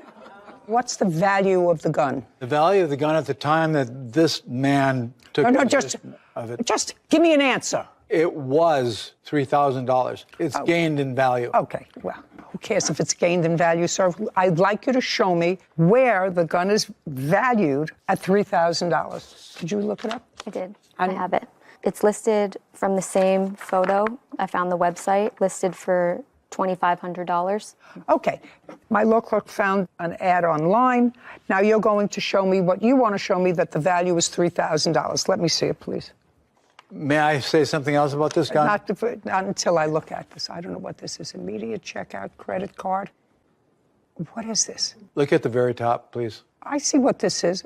I want to see what you paid for. This is something that's on sale, starting bid. It's just a typical price of what they sell for on Gunbroker. Okay. $2,500? Yes. Okay. Judgment for the plaintiff in the amount of $2,500. We're finished. Thank you. This court is adjourned. I'm pleased at the outcome because the information needed to be exposed that there was something terribly wrong. Somebody waits for 10 months and finds out his gun is missing. Too many different people, and no one had the same answer from him at any time. Something's wrong. I don't think he had a choice. There was the only way he was going to win his case because everything's based on mistruths. I could not get my mind around the defendant. To have a friend since high school that you're best friends with, you remained good friends with. If one of my best friends came to me and told me, hi, I just need to borrow $2,500 in the middle of the night ringing off the hook, it's unfortunate that people fall for these scams and really send their hard-earned money, sometimes that they don't have, to these scam artists, and they're never going to see it again. And I think that people have to be really vigilant. I know there's been warnings and things like that I've seen more publicized recently about scams and just how detailed and intricate they can seem, but it's really just... I get them all the time, as you said. Yeah. I have to go like this and then delete. Delete. Anton, please answer immediately. Your $3,000 refund is sitting here waiting for you. Non-existent. No, sometimes they leave out Anton. Your $3,000 refund is here. Yeah, gotta be smart. And, you know, Sarah, a couple of years ago, I don't know whether you remember, but I just thought about it. People were calling me and saying to me, Judy, I didn't know that you went into the cosmetics business. Oh, yes, I do remember. And the people who crafted the advertisement, you know, with all kinds of real logos on the top reviews of it. And reviews, and I tried this stuff. And I remember being at the gym working out, and a woman came over to me and said, you know, I bought your cosmetics, and they were really terrible. And they keep sending them to me every month. And probably charging her credit card. Charging her credit card. And I tried every vehicle in the government to try to get somebody to... shut it down. Track it down. And the answer was, they're so smart that they use international, you don't know where they could be. They could be in Peru, they could be in Chile, they could be in Brazil, they can be in Canada. And I know that there are many other celebrities who were caught with the same scam net. But this guy said, my friend Jim... Court come to order. Have a seat, please. Hello, Judge. Case number 2018, Gray versus Woods. Thanks, Kevin. You're welcome. Everybody sober today? Yes? Yes, ma'am. Yes? Yeah. You? Yes, I'm sober. Yes? Oh, yeah. Most definitely. Everybody. Okay, good. You two gentlemen know each other. You went out for an evening. I assume there was some drinking, and your car got totaled. Yes, ma'am. It is your claim that the defendant was driving your car when it got totaled. Yes. The defendant says, well, he was drinking a little bit, but he says that you don't remember because you were so blotto that you were driving. Right? Yes. So that's what the case is about. Simple. Two drunks, nobody knows who was driving the car when it got totaled. Let's see if we can decipher it. If we can't, I may not care. Because you're not supposed to be in a car when you're drunk. Otherwise, you can kill a lot of people, as we all know. right? Yes, ma'am. Want to drive drunk and kill yourself, that's one thing. Right? You take a lot of other people down, and sometimes you make it out. So you have to be understanding to the fact that the judicial system really doesn't give a rat's behind if the two of you were drunk and in a car, and neither one of you was together enough to know who was driving the car. When did this incident happen? It was November 27th, 2021. How long have you known Mr. Woods, Mr. Gray? I've known Mr. Woods about 20 years, I would say. So you've known him since you were kids? Yeah, since high school. And you have gone out frequently? Yes. Does he come to your house? Yes. You go to his house? Occasionally, yes. Occasionally. And where were you going on the 27th of November? We were going downtown Ann Arbor to attend some festivities from the Michigan versus Ohio State football game. To a football event. Yeah. How did Mr. Woods get downtown? Well, Your Honor, I got dropped off. By whom? My friend. Friend's name? Lauren. And where did she drop you off? She dropped me off in front of the Starbucks downtown where they were waiting because they were drunk. I didn't drink. Just a second. Lauren dropped you off at Starbucks. Where were you supposed to go from Starbucks? We were supposed to go to a club and hang out after the game. So you first went to the game? No, they went downtown right after the game. 3, 4 o'clock. In the afternoon? I believe so. What time did Lauren drop you off? It had to be about 5:30, 6 o'clock. And when you say it had to be 5:30 or 6 o'clock, how do you know that? Because the game was over. I don't know. I don't watch football, so I don't know when it starts and when it finished. Do you remember what time the game finished? No, I don't remember exactly. Okay, so let's say Lauren dropped you off at 5:30. How did you set the time for Mr. Woods to meet you so that he could join your party? The game is over different times. Did you text him? Did he call you? So on the way, we had left from my barbershop, me and my witness here, Mo Chop. So you weren't at the game, you were in a barbershop? Yeah, we were at the barbershop at first. We watched the game. Oh, you watched, so you didn't go to the game? We didn't attend the actual game, no. Okay. We watched the game at the How many people, you, Mohammed, and who else watched the game at the barbershop? I mean, the barbershop was full of, we were still working at the time. We had left work after the game was over to go downtown to... Were you watching the game or were you working? I was doing both. I would have hated to be your last haircut. No, actually, it wasn't a lot of people there because that was the biggest game of Michigan's season, the last game, Ohio State. It's a big rivalry, so nobody was in our barbershop. So really. It was just party? It was... It was just party. You know, I'm old, so, you know... It was just party. You said, Mohammed. It was a party. Yeah. It was just party. Okay. So you left the barbershop, but how did you find out to meet them at the Starbucks? We had been communicating through text. So you knew what time they were leaving the barbershop, and then you got dropped off. Now, what were you doing with Lauren? I was waiting to get to them. Where were you before? I was at home. I watched the game at home. With Lauren? No, with myself. Well, how'd you get Lauren to take you to Starbucks? Oh, I just asked her and gave her some gas money. Okay, so now you're at Starbucks, you meet up, and who's driving? I was driving. Okay, and that would have been a mistake. Excuse me? That would have been a mistake. I wouldn't get behind the wheel of a car, sir, if I was at a party all afternoon watching a big football game. Ma'am, I wasn't at... The barbershop, Mohammed? Oh. There was people participating, some people weren't, some people were. I wasn't. I wasn't participating. All righty. Okay. So now you go from this party in the barbershop all afternoon from this very big game, and you pick him up, and where were you going? At that point, we decided to go to a bar. Where was the bar? I'm not familiar with downtown Ann Arbor area, but like it was a bar that was suggested by...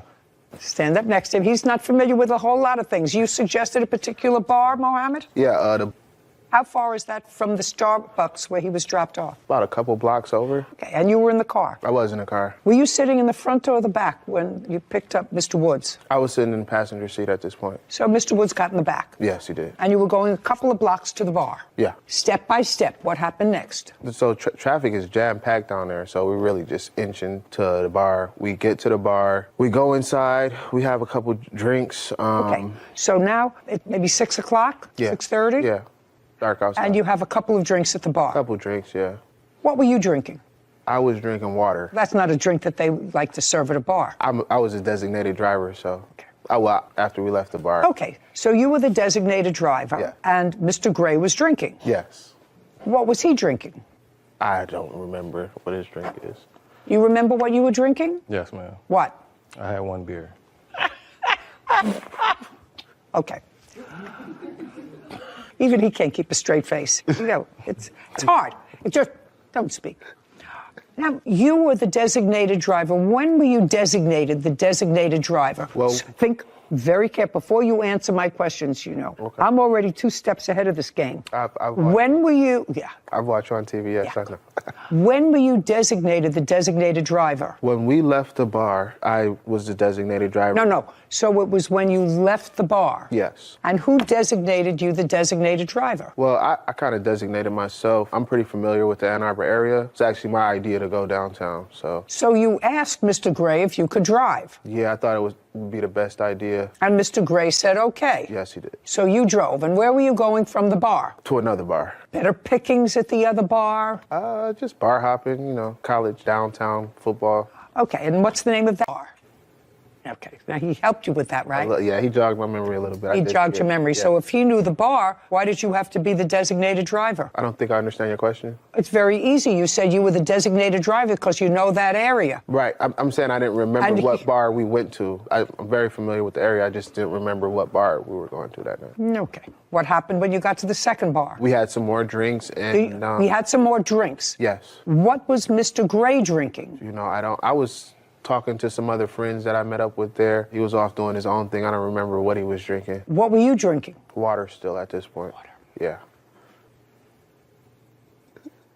I like to stay hydrated. Daniel Gray claims his former friend, Tony Woods, drove drunk and crashed his car. Tony says Daniel was the one driving drunk and wrecked his own car. Okay, so now you had a couple of drinks, you had another glass of water. Yes. Mr. Gray and Mr. Woods both were drinking alcohol, and what happened next? We left there, we went to get something to eat. Where did you go to eat? We went to, what's the name of that place? I don't know the name of the place, and he's not going to tell you. It's a hot dog place. It's right around the corner from where we was drinking. And then what happened there? We got something to eat. Okay, do you remember what time that was? You know, I really don't. Well, you've been already to 2 bars and a place to eat. So, and if you started out at 6 o'clock, it had to be closer to 9 or 10 o'clock. Right, yeah. Okay, then what happened? Came out of the restaurant. And you remember what you had at the restaurant? I had some waffle fries. And do you remember what Mr. Gray ate? He had a hot dog. And do you remember what Mr. Woods ate? He also had a hot dog. Good. So you came out of the restaurant. Do you remember who paid the bill? I think we all paid separately. Okay, so now you come out of the restaurant. Yeah, we come out the restaurant, we had eaten already. And this when Mr. Woods over here started horseplaying a little bit, charged at me from across the street. You know, I tried to get him. But just a second. Okay. How did he get across the street? Well, the restaurant was across the street. We parked across the street from the restaurant. Okay, I got it. So I had already got back to the car. Okay. And Mr. Woods over here started horseplaying, and he ran across the street and tried tackling me, and he got me. He's horseplaying with you. Right. But you get into the car. You said if you continued all during the night. What I want to know is, from the place where they got hot dogs and you got waffle fries, did you get back into the car? We did get back into the car. We went one more place. Okay. Now, when you got back into the car, after the 2 dogs and the fries, who was driving? At that point, I think I was still driving. Not think. I don't want to think. I believe I was driving. I dropped myself off to my next destination because I separated from them two. You went to one other place? Yeah. With them? With the 3 of them, yes. And when you got to the other place, you went in or you did not go in? I went inside, yeah. Okay. Did you stay there? I did stay there. And what about the 2 of them? They went wherever they went. Back to the barbershop, I believe. And you were the designated driver. Up into the So you were drinking the water? Yes. And they were both drinking alcohol? Yes. Yes. Yes. What do you mean, yeah? You go to at least 2 bars, maybe 3. You have a whole afternoon of drinking at a barbershop. Not you, you were drinking water. Water, yeah. I don't know what. Then you get dropped off. You was the designated driver. Now, they're nowhere near home. So you knew one of them was going to be driving. Right. And as far as your testimony is concerned, you were left in the last place that you visited, they went out to go someplace else or go back to the barbershop? Right. Did you see them again that evening? Is not an answer. I mean, we're coming to court today. You know, it's not a photo shoot. You came here for testimony. I don't believe I seen them that night again. No, I'm just talking about that night. That's what we're talking about, that night. This is the night of the accident, the 27th of November, 2021. I didn't see them again. You're in a club. You don't know what happened. Now, when they dropped you off, did you go outside with them or did you just stay in the club? I stayed inside. So you don't know anything else? What happened after that? Now you can sit. Thank you. Okay, now, your witness, the designated water drinking driver, has dropped himself off, and the two of you go outside. What happened? After he gets dropped off, we are parked at a bar, and... Just a second. He stays there. You get into the car because you're going to another bar. No, not at this point. Barbershop. Yes. And then what happened? Okay, so we get to the barbershop, and I leave the car running. He's in the car with me. Just a sec. Got to the barbershop, and you left the car running for what reason? Because it was cold outside. It was snow. It was, it's November. Well, what were you going to the barbershop for? I went to the barbershop because I needed to use the restroom. And the barbershop is close by to this last bar you were at? Yes. How close? Maybe like 2 miles. Okay, so you went to the barbershop. You left the car running, and? So I go in to use the restroom, and I leave the car running, and Mr. Woods was sitting in the car still. So as I'm in the restroom, he comes in and started knocking on the door and says that he had lost his phone when he had got out the car where we were parked at. Where? The last bar that we were at. I didn't actually go into the last bar. We was parked there. We were about to go in to meet up with him. What do you mean to meet up with him? He was with you. As he said, he met up with another friend.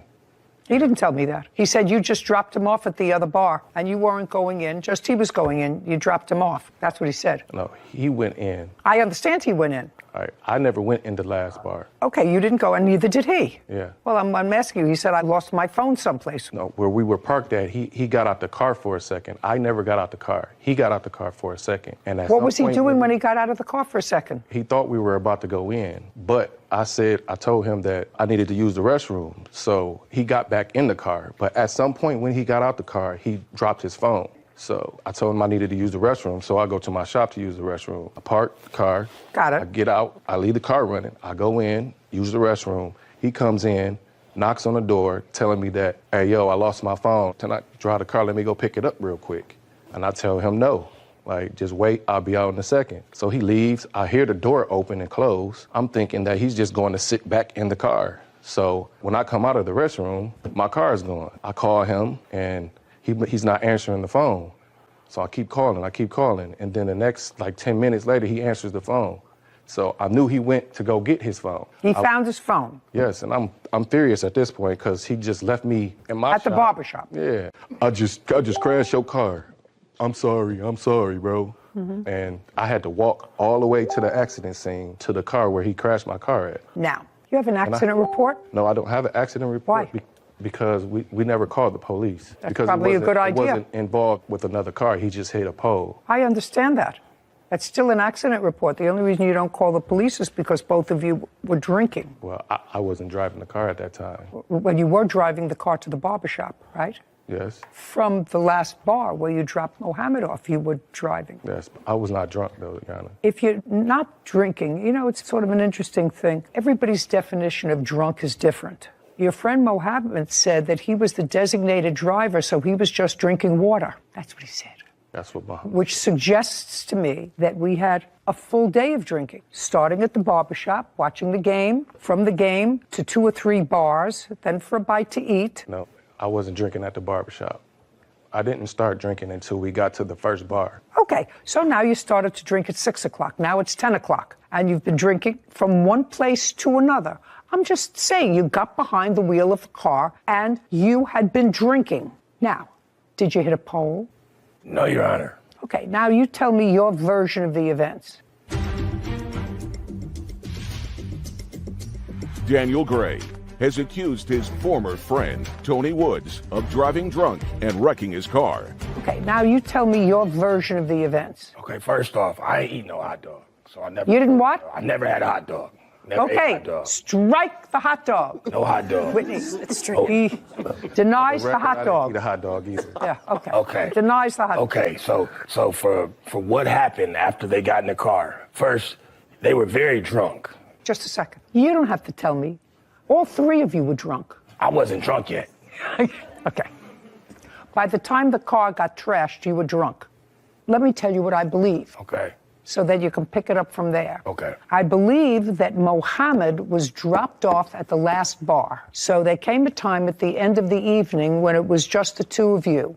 I don't know who was driving. I don't know who was the passenger. But I believe that they dropped him off because otherwise Mohammed, who appears here as a witness today, would have had a better story. Because he says, I don't know what happened afterwards, because I wasn't there. So there was a time at the end of the evening that just the two of you were in the car. Okay. That's what I believe. My wallet, and we were wrestling in the street. He actually attacked me. Let's move forward. Okay. There came a time when just the two of you were in the car. Okay. When was that?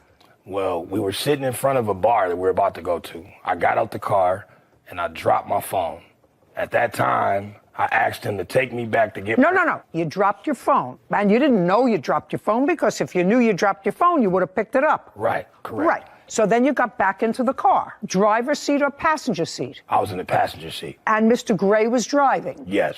And Mr. Mohammed was at the bar? Yes, he was with a friend. He had gone to the bar, so it was the two of you. You're in the passenger seat, he's driving, and he's drunk. Yes. And you went back to the barbershop for him to use the restroom.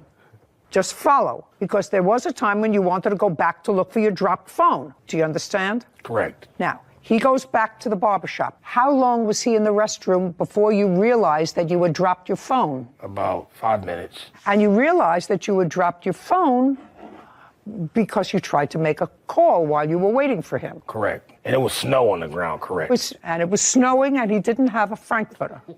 Yes. So now he's gone in to use the restroom. You go and look for your phone. You see how easy this is, like, it's like fishing in a fish tank.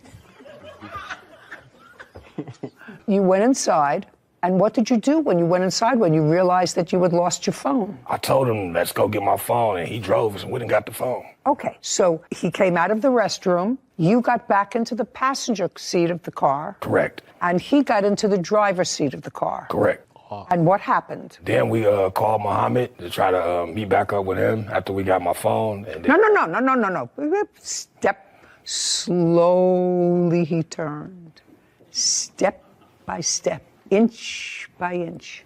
Now you're in the car, on your way back to the bar where Mohammed is to look for your phone. I got drunk. I think I blacked out after that point. We got the phone. I got the phone back. Well, I know you got the phone, so you had to have driven back there successfully to get the phone. Yes. And is it at that point that you get back into the car and you blacked out? No, it was just I got really drunk after getting my phone. Like after that, You don't remember what happened? I remember getting my phone and being drunk. Like, I got my phone. Okie dokie, there we go.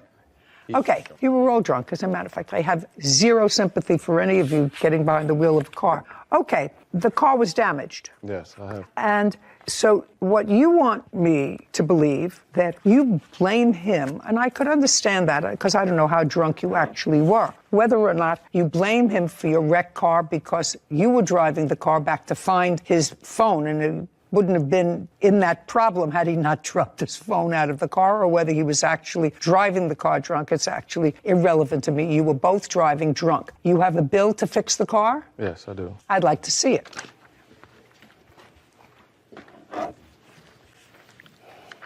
And I have pictures of the accident. Okay, so the bill was $5,500, and you had insurance? Yes. And the insurance paid for how much? I had no fault insurance. So you didn't have... I didn't have collision. Okay. You didn't have collision, so you had to pay $5,500, which you paid. Yeah. Divide that by 2. $27.50. That's what I thought. So, Mr. Gray, there are some lessons that you learn, and I don't know whether other courts would agree. I have to make a determination as to credibility, and quite frankly, I can't determine between two drunks who's telling me the truth. Because on the 27th of November, both of you were in no condition to drive a car. And I can't tell who actually drove the car at the time that it was wrecked. But I do know that you drove the car from a club to your barbershop and that neither one of you stayed at the scene, called the police because both of you were inebriated and knew that either one or both of you were going to get busted for a DUI because you both drove the car that evening. What? Ma'am, I was not drunk at the time that this happened. I did go to the bars, but I wasn't in the bars drinking. That I had one beer. 2750, we're done. This court is adjourned. I feel like he kind of got the story wrong because I wasn't drunk, but I think that was very fair. I feel like, the judge was very... I wanted to make him look like my vehicle. It was very snowy outside and, something happened and I don't remember. I didn't do anything. I just called the tow truck and tried to get the situation solved. And I'm very happy to get this case behind me. Satisfied I got something out of the deal. I don't know. Hopefully we could get back to being friends. He's a good guy. I'm surprised you gave them anything. Unclean hands don't deserve money from this court, as we've seen time and again. So I'm surprised, really, that you gave him even half of what he was asking, because you couldn't tell which one of them was credible, if either of them were credible. And so what are you supposed to do? I mean, I guess splitting it down the middle was, I understand why you made your judgment, but I would have taught him a lesson, given him nothing. Interesting. Drunk driving is nothing to play around with. Yeah. Very serious. You're okay. I'm glad in the DNA it's getting tougher rather than softer. Oh, yeah. Okay, good. Yeah. You may be right. You may be right. I just felt that they were both at fault, and either you leave the parties where they are, or you say both of you have to hurt a little. Yep. I understand. But I actually understand your position. I respect it. Thank you. Want justice? Have a seat, everyone. Hello, Judge. Case number 212, Duenas versus Cho. Thank you. You're welcome. Ms. Duenas, it looks to me from your papers that you decided to go into a business with someone. Yes. With whom? With the defendant, Brian Chow. And you know him how? He's a family friend. And you know what his business is? Yes. What is his business? He currently sells reticulated pythons, snakes, exotic animals, monitors, lizards. And you like those things? My ex-boyfriend did. Did you? I was more for the investment part. Okay. I was the investor at the time. At the time you reached out to this family friend who was in the exotic snake business, your idea was to create a business. No, Your Honor. It was actually the defendant's idea. I don't care whose idea it was. Your idea was to create a business with your ex-boyfriend. I agreed to the business, but it wasn't our idea. Whether you agreed to the business or not, you invested money in the business. Yes. Which means that unless there's something wrong with you, and I see that there is not, you wanted to go into business with the defendant. Yes. So let's be easy. Okay. And at the time that you wanted to go into business with the defendant, I'll get to what the nature of that business was in a second. I know it had something to do with that wonderful looking snake. You had a boyfriend. Yes. And the boyfriend liked snakes. Yes. And you went along with the ride. Yes. What month and year were you still with the boyfriend when you decided to go into the business, which you will explain to me? Back in November of 2019. So right before COVID. Yes. What was your boyfriend doing at the time? He was working at an airport. And he and Mr. Cho were friends? Yes. How long had you known him? 2-3 weeks, Your Honor. Where did you meet him? He came into my store and acquired I didn't ask you anything. That's how you met him? Yes. I'm going to get through this case and get this lovely thing out of the courtroom as quickly as I possibly can. Well, some people find them exotic and gorgeous. I find them a little bit squirmy. So in November 2019, boyfriend and you decided to go into the business. Explain the business that you invested in. I invested on 5 reticulated pythons, breed them, and make a profit out of them. So the intention was never for you to take these pythons to your residence? No. And you understood that? No. They're buying the snake, Your Honor. Okay. How much were the 5 snakes? In total, it was $10,000, plus the feeding and the cages that he claimed that the snakes needed. Was in your agreement that for $10,000, Miss Duenas and the boyfriend were going to buy 1 male snake and 4 females? They decided to buy 2 snakes. Well, when was that decision made, sir? A week after I met him, because When you went into the shop, did you ultimately decide on 1 male, 1 female? No, so how it is, Your Honor, is he knew my ex-boyfriend prior to the business 5 years ago. He sold him a exotic Australian monitor lizard. Okay, what I want you to tell me is, did there come a time when the arrangement changed, so instead of 1 male and 4 females, you were supposed to get 1 male and 1 female? No, Your Honor. The whole way it was supposed to be 1 male and 4 females. Do you have any sort of a receipt for that? We have Instagram conversations. Do you have that? Yes, ma'am. I'd like to see it. Okay.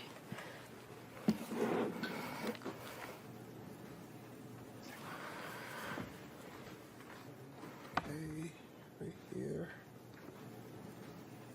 1 male, 4 females. The guy's asking $15,000 for all, and then he says, I'll drop it to 12. Then somebody, I don't have 12 now. I just spent a lot on my monitor. Let's go the rest. Okay, so he said, I don't have that money now. He says, I'm getting 16 lace monitors. You remember that discussion? And then that's a big investment for me right now. I'm saving up to get a house, but I'm down to breed my monitor with any of your monitors. Keep going. So far, I don't have a contract. And then somebody says, no, you pay half and I pay half. Who wrote that? He did. Next month. And that's from you. That's from the reptile. I had to see it, Your Honor. Okay. If I invest half with you, what will be my return and in how long? Think about it. That's will be the baby's mix price. JTK Reptiles, that's you. Somebody's on their way. That's you and your boyfriend? Yes. We were on our way to give him the money. And how much money were you going to give him? We gave him the first time $6,000 and then $4,000, a total of $10,000. You received that? Yes, Your Honor. And what did you purchase with the $10,000? If you look at the message from there, what she showed you is they pay half of the 5 snake. It means they get 2 of the snake, and I get 2 of the snake. They've been lying to you guys since day one. They want to purchase 2 snake. Then I told them, like, if you look at the message, I can use my male to breed it to your female. It's an investment for you guys, not for us. It's no us. It's not with them at all. Mr. Cho, were they supposed to take possession of the snakes? They're supposed to pick up the snake. That's why they come to the store with it. Which snakes were they supposed to take possession of? One right here and one out there. Is that a male or a female? This is the female. Has she had babies yet? No, I don't breed her because she don't belong to me. And how old is she? Right now, she should be about 6 years old, going 7. How long do they live? Over 30 to 40 years, depends on how you take care of them, like I take care of them. And there's another one outside the courtroom that's the same as this one. Also a female? Yes. And you gave them the $10,000. He acknowledges the $10,000. So we have a verbal contract that you were going to pay for some snakes. He was going to order the snakes for you, which he did. And that was accomplished, and the payment for the snakes was done on what date, the first payment? Approximately in November of 2019. And when was the next $4,000 payment? The same month, I would say like a week. Good. And when did you order the snakes, Mr. Chow? Right after I get yeah, because I cannot just acquire the animal without the payment. Okay, so now you've got the payment and you order the animals. Yes. On what date do they arrive? 2 days after, they're FedEx delivered to my shop. And when did you notify the plaintiffs that they were there? The day that they came, I tell them the snake. I notify the boyfriend. Okay. Now, Ms. Duenas, a week later you went to the shop. And what happened when you went to the shop? Now he's got $10,000 and he's got 2 snakes. I just want to clarify, Your Honor, that we even gave him money for the tanks because here in the conversations it says that he can't continue having them in tubs. So he needs us to give him money to invest to buy the tanks to house the snakes. So our original plan was for him to keep the snakes because he has the shop. We, at the time, lived in an apartment. He was well aware of this, that we couldn't have big snakes in our apartment. He says no, you say yes. I'm not sure how I can resolve that. I'm trying to simplify this contract. Cassandra Duenas claims exotic pet store owner Brian Chow owes her money for a snake breeding business. Brian says Cassandra changed her mind about the business after he purchased the snakes. Okay, part of the contract was fulfilled because you paid him. Then he ordered the snakes. Second part was fulfilled. I want you to tell me what happened when you went to see the snakes. You say to see them. He says to pick them up. A week later. So when we went to the shop, Who what went? led us to... Who went? My ex-boyfriend and I. What led us to there is because after he obtained the snakes, he was not reaching out back to us. He was Just a week later. Yes. You went to the shop. He notified you that the snakes were there. There's no question about that. Now, you went to the shop for what purpose? Because he switched it and then he said it was 2 snakes when originally the plan was 1 male and 4 females. That 1 male was going to breed with the 4. So right out the back, he lied to us what our agreement was here, that he clearly texted us and said 4 males and 1 female. So it was 5 snakes. So we went to the shop. Yeah, but there was a problem there with pricing. In the Instagram messages, a suggestion, because some of the texts were unavailable.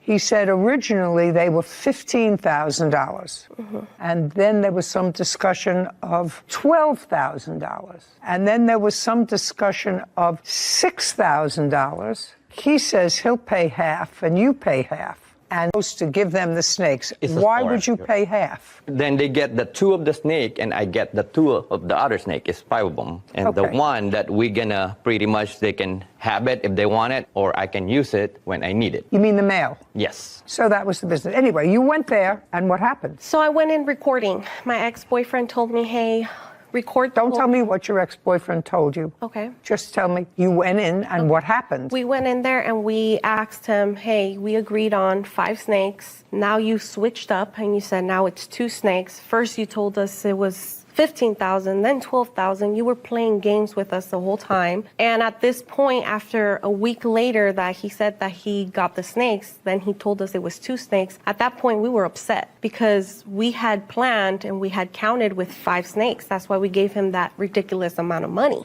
And basically, we didn't want nothing else to do with him. We wanted our money back. And that's what we went for, our money back. Just a second. Yes. So you walked in wanting your money back? Yes. Do you have any text messages, Instagram messages, suggesting that before you got there, you had said to him, we changed our mind, we don't want to be in business with you, we want our money back? No. Nothing? No. He wasn't reaching out, sorry, Your Honor, he wasn't reaching out to us. He was sending him video calls, he was calling him through text message, my ex-boyfriend. I don't care. You paid the money, he got snakes. The question is, you think there's supposed to be more than 2? He says 2. More money. So the ultimate agreement was for 2. So what happened when you went there? You're there with your boyfriend. Yes. And you say, I want my money back. And he says? He says, I don't have the money here. I have 2 snakes here. Are you telling me that he didn't call you and say your snakes are in? Is that what you're suggesting? Do you have an invoice for these snakes, Mr. Chow? Yes, Your Honor. I'd like to see the invoice for the snakes. By the way, your boyfriend has other of these exotic creatures. Is that right? To the people that I get them. What kind of exotic creatures does he have? One that he sold him, an Australian water monitor from the Philippines. And? He has 2 rhino iguanas, a pair. He has a, I don't know the name, but it changes colors. Mr. Chow, 18.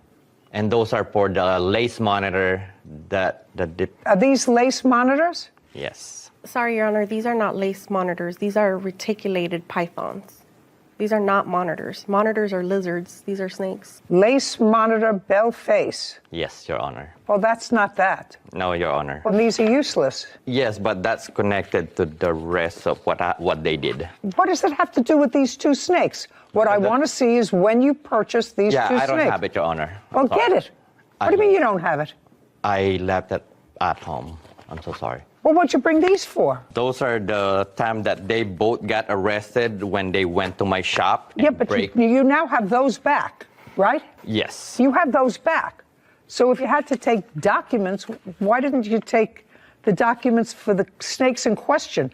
The lace monitor lizards aren't in question. You have them back. They may have taken them. They were arrested and you finally got them back. So I don't understand that. I just mistaken grabbed the wrong paper. Well, Mr. Chow, do you deal with these people regularly, that you buy snakes from them regularly? Not really. Depends on the size of the animal and depends what kind of animal. Well, you have the date of purchase someplace, Mr. Chow, and I don't want you to waste my time. Yeah, I'm so sorry. That's why I just said I don't have it, Your Honor. Did they purchase that kind of snake? Yes, Your Honor. Is that correct? It was 5 snakes, Your Honor. Don't give me 5. That type of snake. Oh, yes, the reticulated python, yes. And the one that's outside is the same, correct? Yes. And you did not purchase baby snakes. No. You wanted full-grown snakes because they were a business. You wanted them able to be breeding.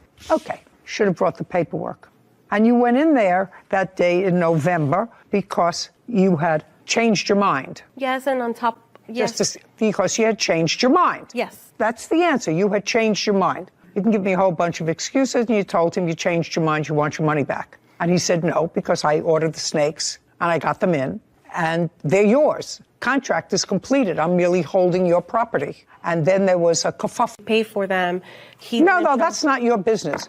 That's not your business, how much you really paid for them. He made a deal. You paid him. If he got them for $2,000 and you paid him $10,000, that's nothing.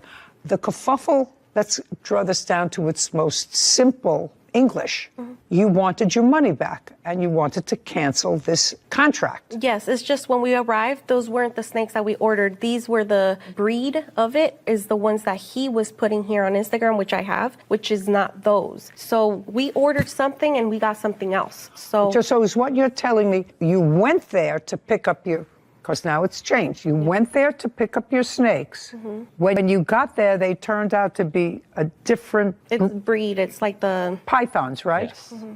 They're pythons, but it was a different kind of python. Mm-hmm. Now you're telling me because it was a different python, you wanted your money back. Yes, because it wasn't what we paid for. It's like we paid for a Ferrari and we got a Toyota, basically. It's basically You know nothing about pythons, so... You're taking your cues from your boyfriend because that's his strong suit. Is it yours as well? No, I'm just the investor. Right. So your boyfriend had a conversation with him and said, those aren't the snakes that I ordered. Yes. Okay.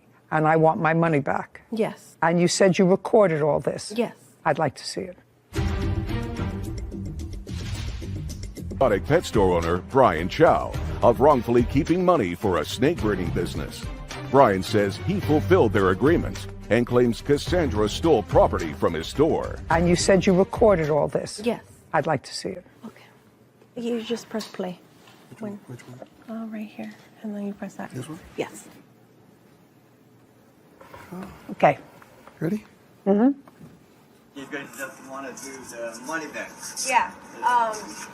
The 10,180 in total, and then money on top of that for lending you the money and everything. I didn't see that coming. Yeah, because we didn't see this coming. You just kept on giving us a runaround and a runaround. Oh, no, what? About the mail. Remember that? No, that's why I'm waiting for the mail to be delivered. I don't have the mail. Yeah, but remember you had told us that the guy had it because he had to leave and he had to gut out because he has surgery and all that stuff. Yeah. We gave you the money right there and then. You don't understand what mission we had to go I through. don't know. I don't mind getting you guys your money back, but I don't have cash. We told you we want to do business correct, and you just keep on giving us another day and another day. You told us as soon as we give you the money, the snake was going to be here. Yeah, it's not about me. It's the guy. It's not me. I'm just buying the snake from a different guy. And then another thing where you messed up, you said 5 snakes for $6,000 and you come at me with 4 and you wasted my money. Yeah, and I told you that he gave me only 4 snakes, the big giant. Yeah, and why would you waste money if I told you to get the 5 snakes? If you worry about the last one, I can pay for it. It's a meal that we don't need. But I have to do all this, so I have to get like this for you to do that?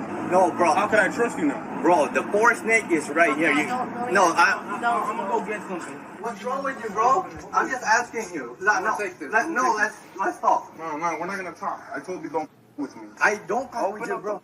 Dog. Why? What's That's wrong? gonna be mine. Because we gave you a lot of money. We're talking about over $10,000, and you're just giving us the runaround. First, you told us 5 This is what we can snakes. do. I'll take it. And when you get the money, I'll give it back. Yeah, female too. Oh, no. Oh, no? All right. Well, Come on, bro. You're looking at a I 15 don't care. grand. I told you don't play with me. I don't play with All right. you. You don't even have the money right now. Open them up, man. I got the half of the money. Open them up. I'm trying to talk to you, bro. No, there's no more talking because we gave you the money right here and then. That's unprofessional. You're trying to scam us, and you don't do that to people like I that. didn't. How did I scam you? Before I open it. You're telling me that you don't have the money. I have half of the money because I'm waiting for the snake. Bro, if you guys gonna get arrested. If you get There's snake. no arresting. We're just getting what you took from us. Over $10,000. I'm trying to talk Over to you. $10,000. You're gonna open it. I'm trying to. No, we try to talk to you, and you're telling us you're gonna have the money. I have everything in video. I don't okay? care. You can record me, bro. All right, so are you gonna You open don't it? play with people's money. You can call You owe me whoever you over want. $15,000. This is 15 grand. We don't care. Can you call a cop, please? No. All right, watch out. Back away. I told you, don't play with my money. What are you doing? What do you mean? He owes me money. I don't care. He owes his money. They're gonna deal with it with the police. Now I'll play that video, please.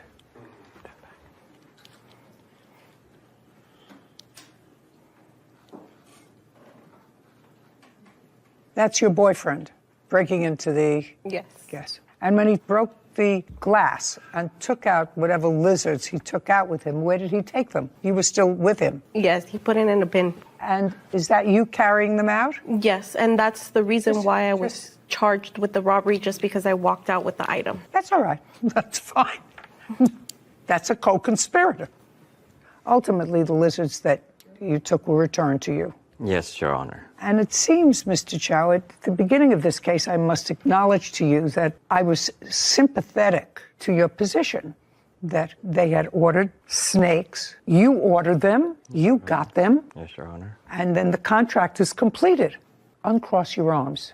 No, I'm so sorry. But it's clear from the tape that the plaintiff played for me that you acknowledged that you did not fulfill your end of the contract, that you were blaming your inability to fulfill your end of the contract on some third party. Is that what I heard in the tape? I mean, you know, my hearing's not really acute, but that's what you said. I have no control. I can give you back half your money, but I can't give you back all your money. So the contract was not complete. It was complete because they supposed to get only 2 snakes. I didn't see anywhere where it says just 2 snakes. There was a whole bunch of conversation there about the male snake, and you were supposed to deliver to them the male snake. And you said, I don't have that money now, but I can get that money for you. I can give you the first money. I don't have the second money. It was clear that the contract was not complete unless you have something to show me that it was. But what I heard, it was not. That doesn't mean that Ms. Duenas has the right to break your property and to steal property that belongs to you. What they do is they come into a court and say, you have my money. The contract was not fulfilled. I want my money back. That's what you do. Are you in the business of breeding snakes for your store? Yes, Your Honor. And if we were to go on the internet now, Yes, Your Honor. how much would one of those snakes, which is 6 or 7 years old, according to you, sell for? Right now, this size, on the internet for sale. How fast would it take you to sell it? I'll say like about a month and a half. They're rare. Yes. Is that right? That's what you're saying. It's rare and is just not a lot of people will acquire that much money. Even though they can sell the babies. And how many babies do they have? In a year, they can do from 30 to 50. And each one of the 30 to 50, you can sell for $3,500. Yes. I suggest you do that. She gets her $10,000 back. Judgment for the plaintiff in the amount of $10,000. We're finished. Thank you very much. This court is adjourned. I'm very happy, and I'm happy that she was able to see herself that the defendant got caught. multiple lies. They're just a customer. He wasn't truthful since the beginning. Ever since we invested. They bought a snake. I just want to give their snake, but they don't want to take it. And it's very sad how nowadays you can't trust in anybody. I think one great lesson that a lot of people can take away from that is you have to know the business that you're investing in. I can appreciate she was sort of doing it for her boyfriend and he had the knowledge about the exotic animals, but that's her money at the end of the day. And if you're going to put your own hard-earned money on the line, it should be a business that you at least put in the time to learn about. To understand. Exactly. So that you don't have to rely on somebody else to make the right decisions. Who's going to be gone tomorrow? Exactly. Exactly. And your money who potentially could, and then you're left on your own, having to sue and navigate a field that you really know nothing about. Smart. And it was also an example of a contract that was not fully executed. I actually thought when I started the case that there was an offer, an acceptance, you performed, paid the money, got the snakes, and then you can't change your mind. Once you get it, you say, well, I changed my mind. But that's not what happened. Nope. And her video demonstrated that that's not what happened because Mr. Chow started to waft. Well, it's not my fault I don't have your mail. It's another guy, and I would give it to you, but I can't give it to you as soon as I get it, you know. Yeah. So he did not deliver on the contract. So I had very little compulsion other than to say, you don't have to take the snake and you get your money back. Yeah. Anyway, done. And the snake is gone. Left the building. Hello, Judge. Case number 2013, Davis versus Long. Thank you. You're welcome. Miss Davis, what do you do for a living? I'm a language interpreter. For whom? For hospitals or law offices. Is it your own business? Yes. What languages do you speak? Spanish and Portuguese. Tell me how you met Mr. Long, who was a photographer. I met Mr. Long as part of a social cycling group that I'm a part of. And so they have weekly cycling rides, and he's always there, and I'm usually there too. So according to what I read in your complaint, you got to chatting with Mr. Long, and sometime in October of 2021, so not quite a year ago, the two of you discussed him taking photographs of you to be used on his website, on his business website. That's a photography website, sir? Yeah, but we didn't discuss, we just discussed doing a photo shoot together. Yeah. Well, that's what I said. Yeah, yes, ma'am. Don't say no unless, Yeah, I mean. I already live with people who say no just to say no. You discussed taking photographs of her for your website, doing a photo shoot, and in exchange for that, she would get a free copy of the photographs. That's what you discussed. Yes. That a fair statement? Yes. Is that a fair statement? Of some of the photos, yes. I don't think that you said some of the photos. You said, you sit for a photo shoot for me, that I can use the pictures on my website. That's not what it is. Well, are you in the business of photography? Yes, ma'am. Is that how you make your living? Yes, ma'am. People paying you to take pictures of their wedding, communion, bar mitzvah, bat mitzvah. Yes, ma'am. Yes, Your Honor. Right? Anything else? Birthday parties. And in order to do that, you have to show off your best work. Yes. And if you ask a model to do that, so that you could use a model, just as you get paid for your work, so would the model. Right. So what you did with her was barter. You bartered her time in sitting for a shoot for her to get something in return, which were copies of the photographs. That doesn't mean that she owns them. You were free to use them on your webpage, on your business webpage. Am I outlining your case? Yes, more or less. Okay, so now I will summarize what the case is about. According to what I've read, the two of you looked at the photographs and you picked out about 30 that you liked, according to somebody. He hadn't given me any of the pictures. I was able to view some. With 30 photographs downloaded so that you could see them on your computer. No, he sent me a Google Drive link for 29 photos. Okay. That I couldn't download. I could only view. Okay. Did you tell him that you couldn't download them? Yes. Did he repair that? No. So now you want to be compensated to the tune of $2,500 for using your pictures on social media. That's what you asked for in your case. Yes, for using them to promote his business. That's okay. Well, you knew he was going. I did. Okay, Ms. Davis, you knew that he was going to use the photographs to promote his business. That was your contract. Mm-hmm. That's not that's a yes. Yes, ma'am. That was your contract. Your complaint is that he did not fulfill his entire end of the bargain by getting you copies of all the pictures. Yes. Okay. And you have a nonsense counterclaim, Mr. Long, because you want money for compensation for a photo shoot. That was never... No. Well, what I want money for is a nonsense counterclaim for a nonsense suit. No. What I want money for is if she wants me, because she actually, I want you to take down every photo and delete everything you have. Well, if you want to, that means if you want to own the rights to the photos, this is what it's going to cost you. You've not just a second. She doesn't want all the rights to the photos. She can't. That's what she called me saying. Okay. But she can't modify the agreement. Agree. If I find, which seems absolutely logical, and I don't know why you just wouldn't do it, give her the photographs, which you bargained for, so that she got copies of them in exchange for you using them on social media. That seems to be perfectly simple, Mr. Long. Did she ever notify you that she couldn't download the 29? You know when she notified me? So in May of this year, which is Women's History Month, I was daily, I post some photos of women I took photos of and just kind of like honor them for Women's History Month. So on like May 5th, with 5th day of women, just kind of I thought it was doing a nice thing. So then she calls me. I was picking my daughter from school. Well, she emailed me. I don't know if she emailed me Does first. this have something really important to do with this case? Yes. Oh, well, get there, please. Yes, I'm ma'am. not interested in picking your Right. daughter up from school. But you asked me when did she notify me. So 5 months later, she notified me in May. The photo shoot was in November. But you asked me when did she notify me.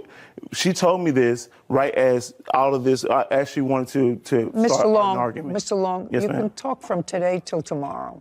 I know. I'm long-winded. What the agreement Yes, ma'am. is clear. She sat for you. How long was the photo shoot? Don't look at me. How long was the photo shoot? Almost 5 hours. How long was the photo shoot, Mr. Long? No, it's about about 3 hours. About 3 hours. Okay, so anywhere between 3 and 5 hours. Ma'am. Anywhere between 3 and 5 hours. Well, it definitely wasn't 5. She said it was wintertime, so it got dark early. We were outside at Cascade Nature Preserve. So I'm getting so bored. I know, with I'm you. sorry. But yeah. Anywhere between 3 and 5 hours. And if you shot 100 pictures during that time? Oh, no, much more. So how many pictures did you shoot? Probably 300-400. I mean, it was a lot. Not so. No, yeah, well, because this is important. So what happened is that we did a lot of motion shots. So which means that I put the camera in high continuous shutter mode. So while she's moving, I'm capturing I'm just taking photos, right? And then we choosing out of which motion that look best. Oh, just a second. Yes, ma'am. You have to send her the copies of the photographs that you took. That was an agreement, Your Honor. Because why would I send you every photo and I'm going to have work out there with my name on it, that something, because you blinked or we moving. We're taking action shots. Just a second. Do you think, hey. Yes, ma'am. Do you think that this woman is going to put out a photograph anywhere that looks terrible of her? Yeah, see, that would be right. That would be ridiculous. See, we have a difference in opinion, right? She may think this is a nice one, and as a photographer, I'm like, and another photographer sees it, they're like, this is kind of garbage, right? And so I'm never going to give somebody something that I wouldn't approve of myself. Oh yes. Well, the cycle group, whatever it was, and I want you to tell me your memory of the discussion with the plaintiff about the photographs, about her sitting for you for a photo shoot. Then I'm going to hear hers. Quickly, what is your memory of the initial discussion that you had with her over her sitting for a photo shoot? Don't make things up, Mr. Long. Then just tell me. This is factual. Then just tell me. Yes. So we were at a social gathering.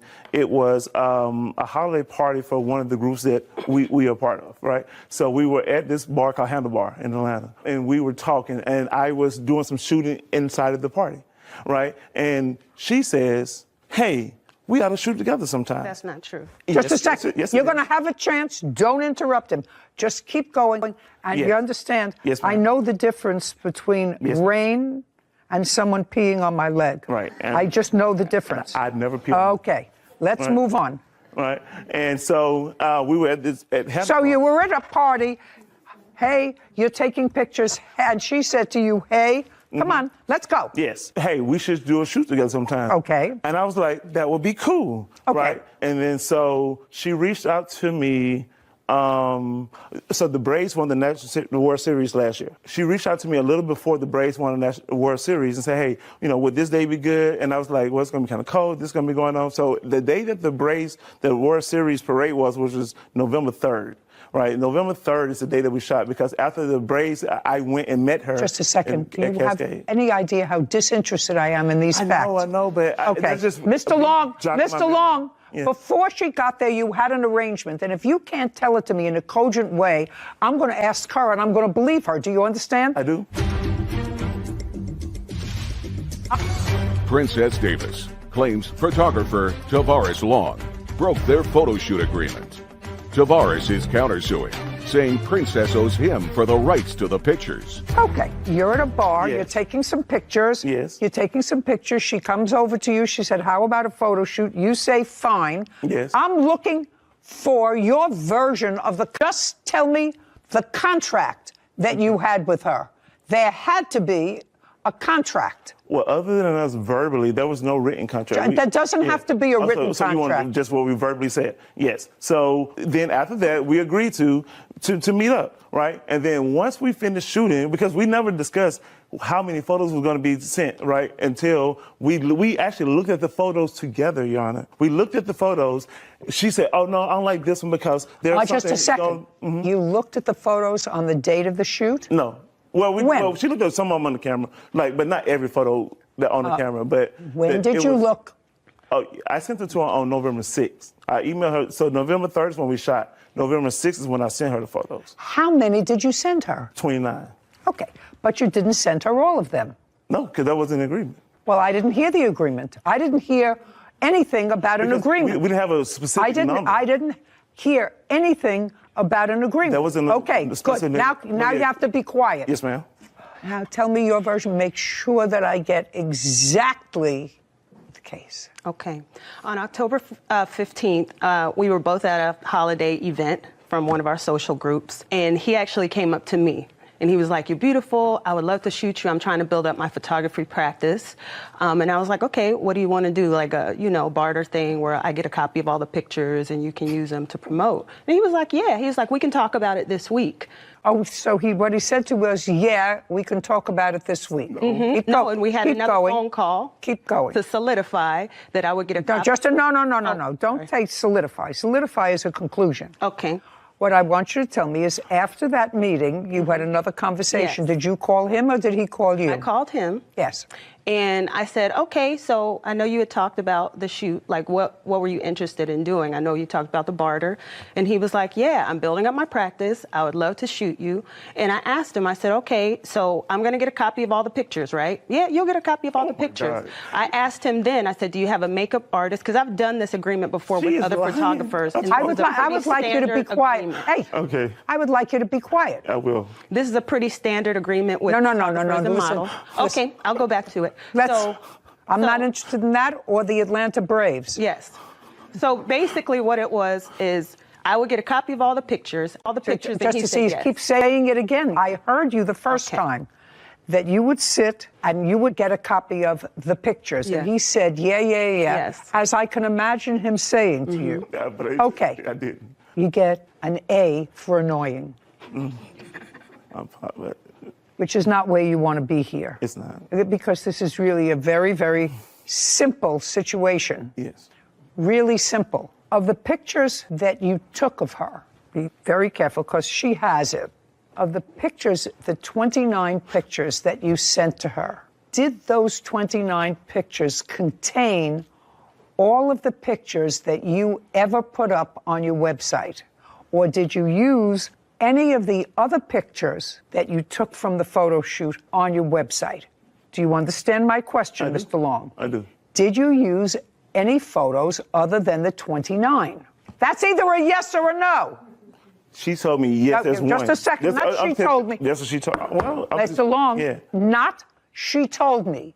When you had a conversation with her subsequently and she said to you, "I saw you put a picture up on your website. It wasn't one of the ones you sent to me." A normal person who is a photographer, who is now having a dispute, would go back to the photographs and see which picture she was talking about and look to see the 29 pictures that you sent, and you would say, yes, it was one of the 29 pictures that I sent to you. My question is a simple one. Were any pictures that were not turned over to her ever used on your website? So I want to be honest with you, right? So no, that's either a yes or a no. Right. Well, this is the thing. So no, there's this no whole thing. Conversation that she's Mr. talking Long, about Mr. Long, Mr. Long, there's no thing. Yeah. There's no thing to my question. All right. There's either a yes or a no. Were any photographs other than the 29 you sent her ever put up on your website? Not to my recollection, because... Okay, just a sec. So the answer is not to your recollection. Now I'll come back to you, Ms. Davis. You did receive viewing copies of 29 photographs, right? That was not a picture that you had a viewing copy of. Yes. Do you have that? Yes. Give me 1 second. Where is mine? And then the communication with him, if you have any communication about that photograph. Is this all clear to you, Whitney, this case? Is this clear to you? Is there anything that needs clearing up? Okay, that You is pretty a clear. text message. This one was the specific one that I didn't recognize. I had seen. No, I don't want to know that you recognize it. I want a picture that was not within the 29 photographs that he sent to you, and then any communication with him that you have via text message. That's the text message. That's a lovely photograph. Thank you. Yeah, she got it for free. Text messages. You can also. Oh. Happy Monday sent you all the photos you liked back when we took them. Okay. So what she's saying to you here is that she feels very uncomfortable about you having pictures of her that she doesn't have copies of and having them accessible to you to post. I just want to finish this back and forth. Yes, ma'am. She does say, if you don't want to send her all the pictures, just delete them all from whatever hard drive you have and take her pictures down from any social media. Did you do either one of those things? That's what this back and forth seems to talk about. I didn't, and I was never going to do it. Because Okay, just a sec. I didn't ask you if the answer is no. Okay, no. Where are the photographs now, Mr. Long? The photographs, I use, scan disc, so they're on the SD card. So very easy to make another one and just give her a copy, is that right? No. What, it's hard? Is that hard, Sarah, to make a copy of that memory chip? What do you have to do? I don't think so. I mean, I've seen people do that before. They plug something in, they plug something in at the other end, and then one transfers to the other. Am I wrong? It's not hard, no. What? It's not. I think he's saying it's not impossible. He's just not going nothing's to do impossible. But one, I don't send all photos to anyone. I've never sent every photo that I've taken of someone. I've never done it. Then, Mr. Long, I don't care what you've never done. Right. Then, shh. Why don't you try listening? Well, the one that tends to benefit the most from the contract, business-wise, is you. You see, these photographs are not her business. Do you want to use these photos for her business? Do you see my mouth moving? Yes, ma'am. Why don't you be quiet and just listen? Is to create some of the most fantastic paintings you've ever seen. Let's go on up to the canvas here and get started.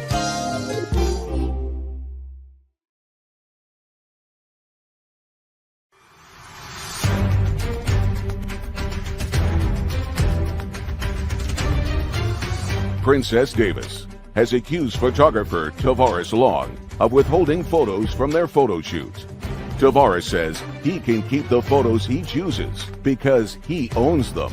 Okay, if there is ambiguity in an oral contract, two things should happen. First of all, the one that tends to benefit the most from the contract, business-wise, is you. That's not her business. You see, these photographs are not her business. She does... You want to use these photos for her business? Do you see my mouth moving? Yes, ma'am. She works as an interpreter. So she doesn't need for her job as an interpreter photographs like this. They're nice to have to look through a book, nice to have professional photographs taken. I know Sarah loves to do that. All right. But this is your business. It is. And if you put up, why don't you be quiet and just listen? If you put her picture up on your website, you're the professional at photography, so that you have to create a contract. You, not her. This is a sport for her. This is social. She said she models and she wants some for her portfolio. She may want something, which is why she sat for you. She doesn't have the photograph, so you have two choices.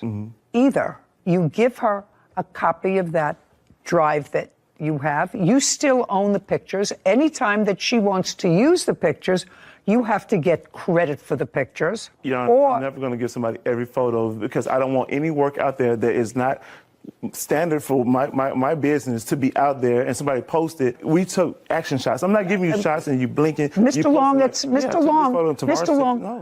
Mr. Long, you came here and signed a document before you came into court. You come from what city and state? Atlanta, Georgia. Atlanta, Georgia. And how did you get here? Flew. Yeah. And who paid for that? I'm assuming you did.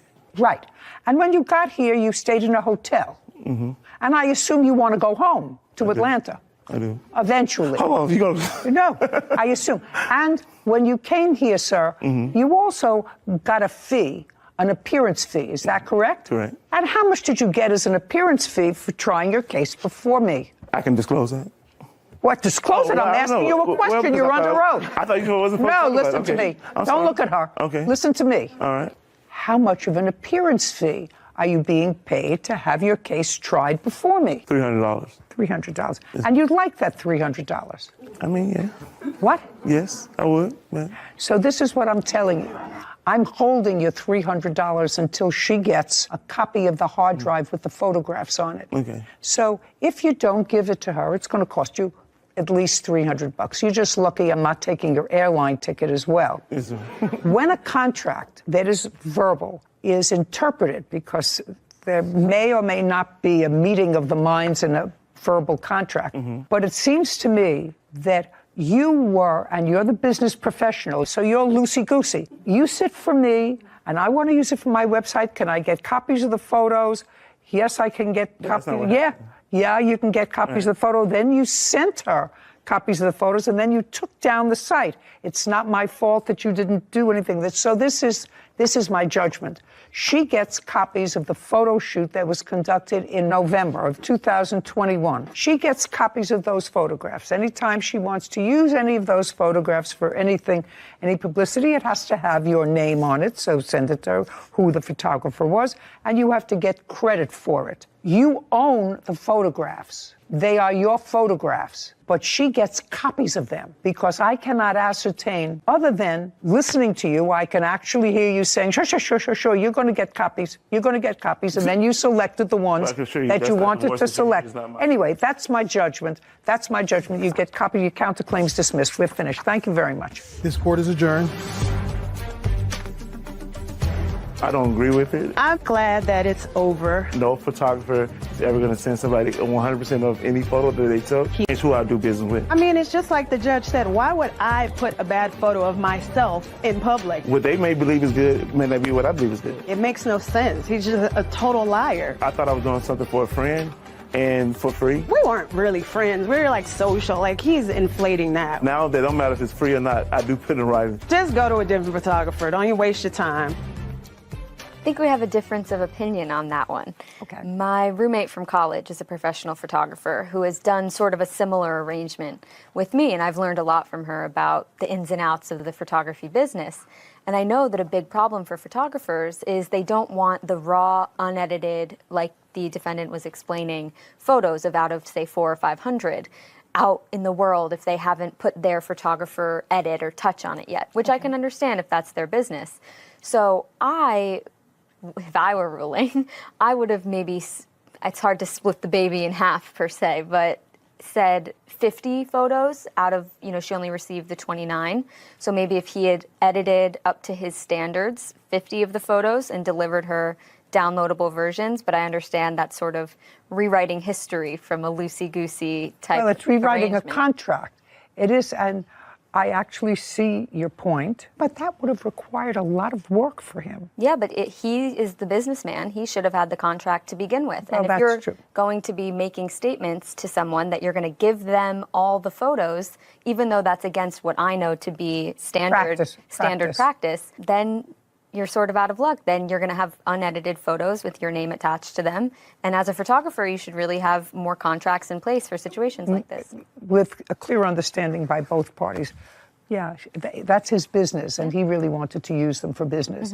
So he should have had a more stable written contract that I could interpret. Other than that, I was really comfortable with an all or nothing. Either if you're going to use them and you've already used them on the website, a reasonable view of both their testimonies was he said, oh yeah, you'll get copies, and then later gave her just a select few. But I actually understand now the standard in practice, and I could have offered that as an alternative. Start.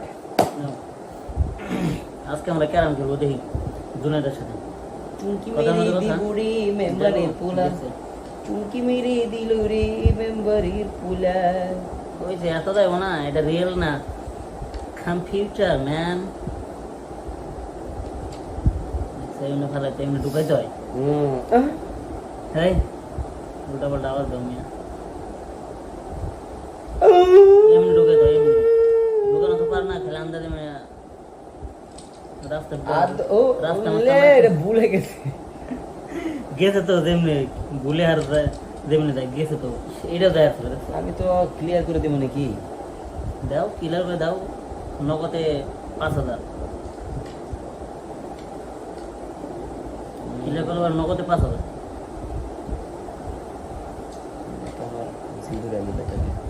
না নগদে 5,000 দিছো না clear এরপর করব তোমার জরিমানা উঠবে একটা ওটা এরপরে করব এখন ক্লিয়ার করার কথা ছিল পরে কি হইব এখন 5,000 হ্যাঁ এখন 5,000 যদি ক্লিয়ার দেওয়া পারো চেষ্টা করি একটা জিনিস ভালো কি ওয়ালটা দেয় না যত করে মারি পকেট ছেলে সুন্দর মতো তুলে দেয় দেও দেখি আগে এটাই মিস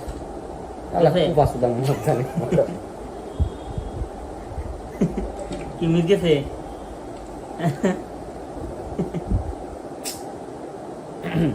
কালা আছে 3টা সাদা আছে 5টা আমার ওই ওটা তো বিপদ ত্যাগ করে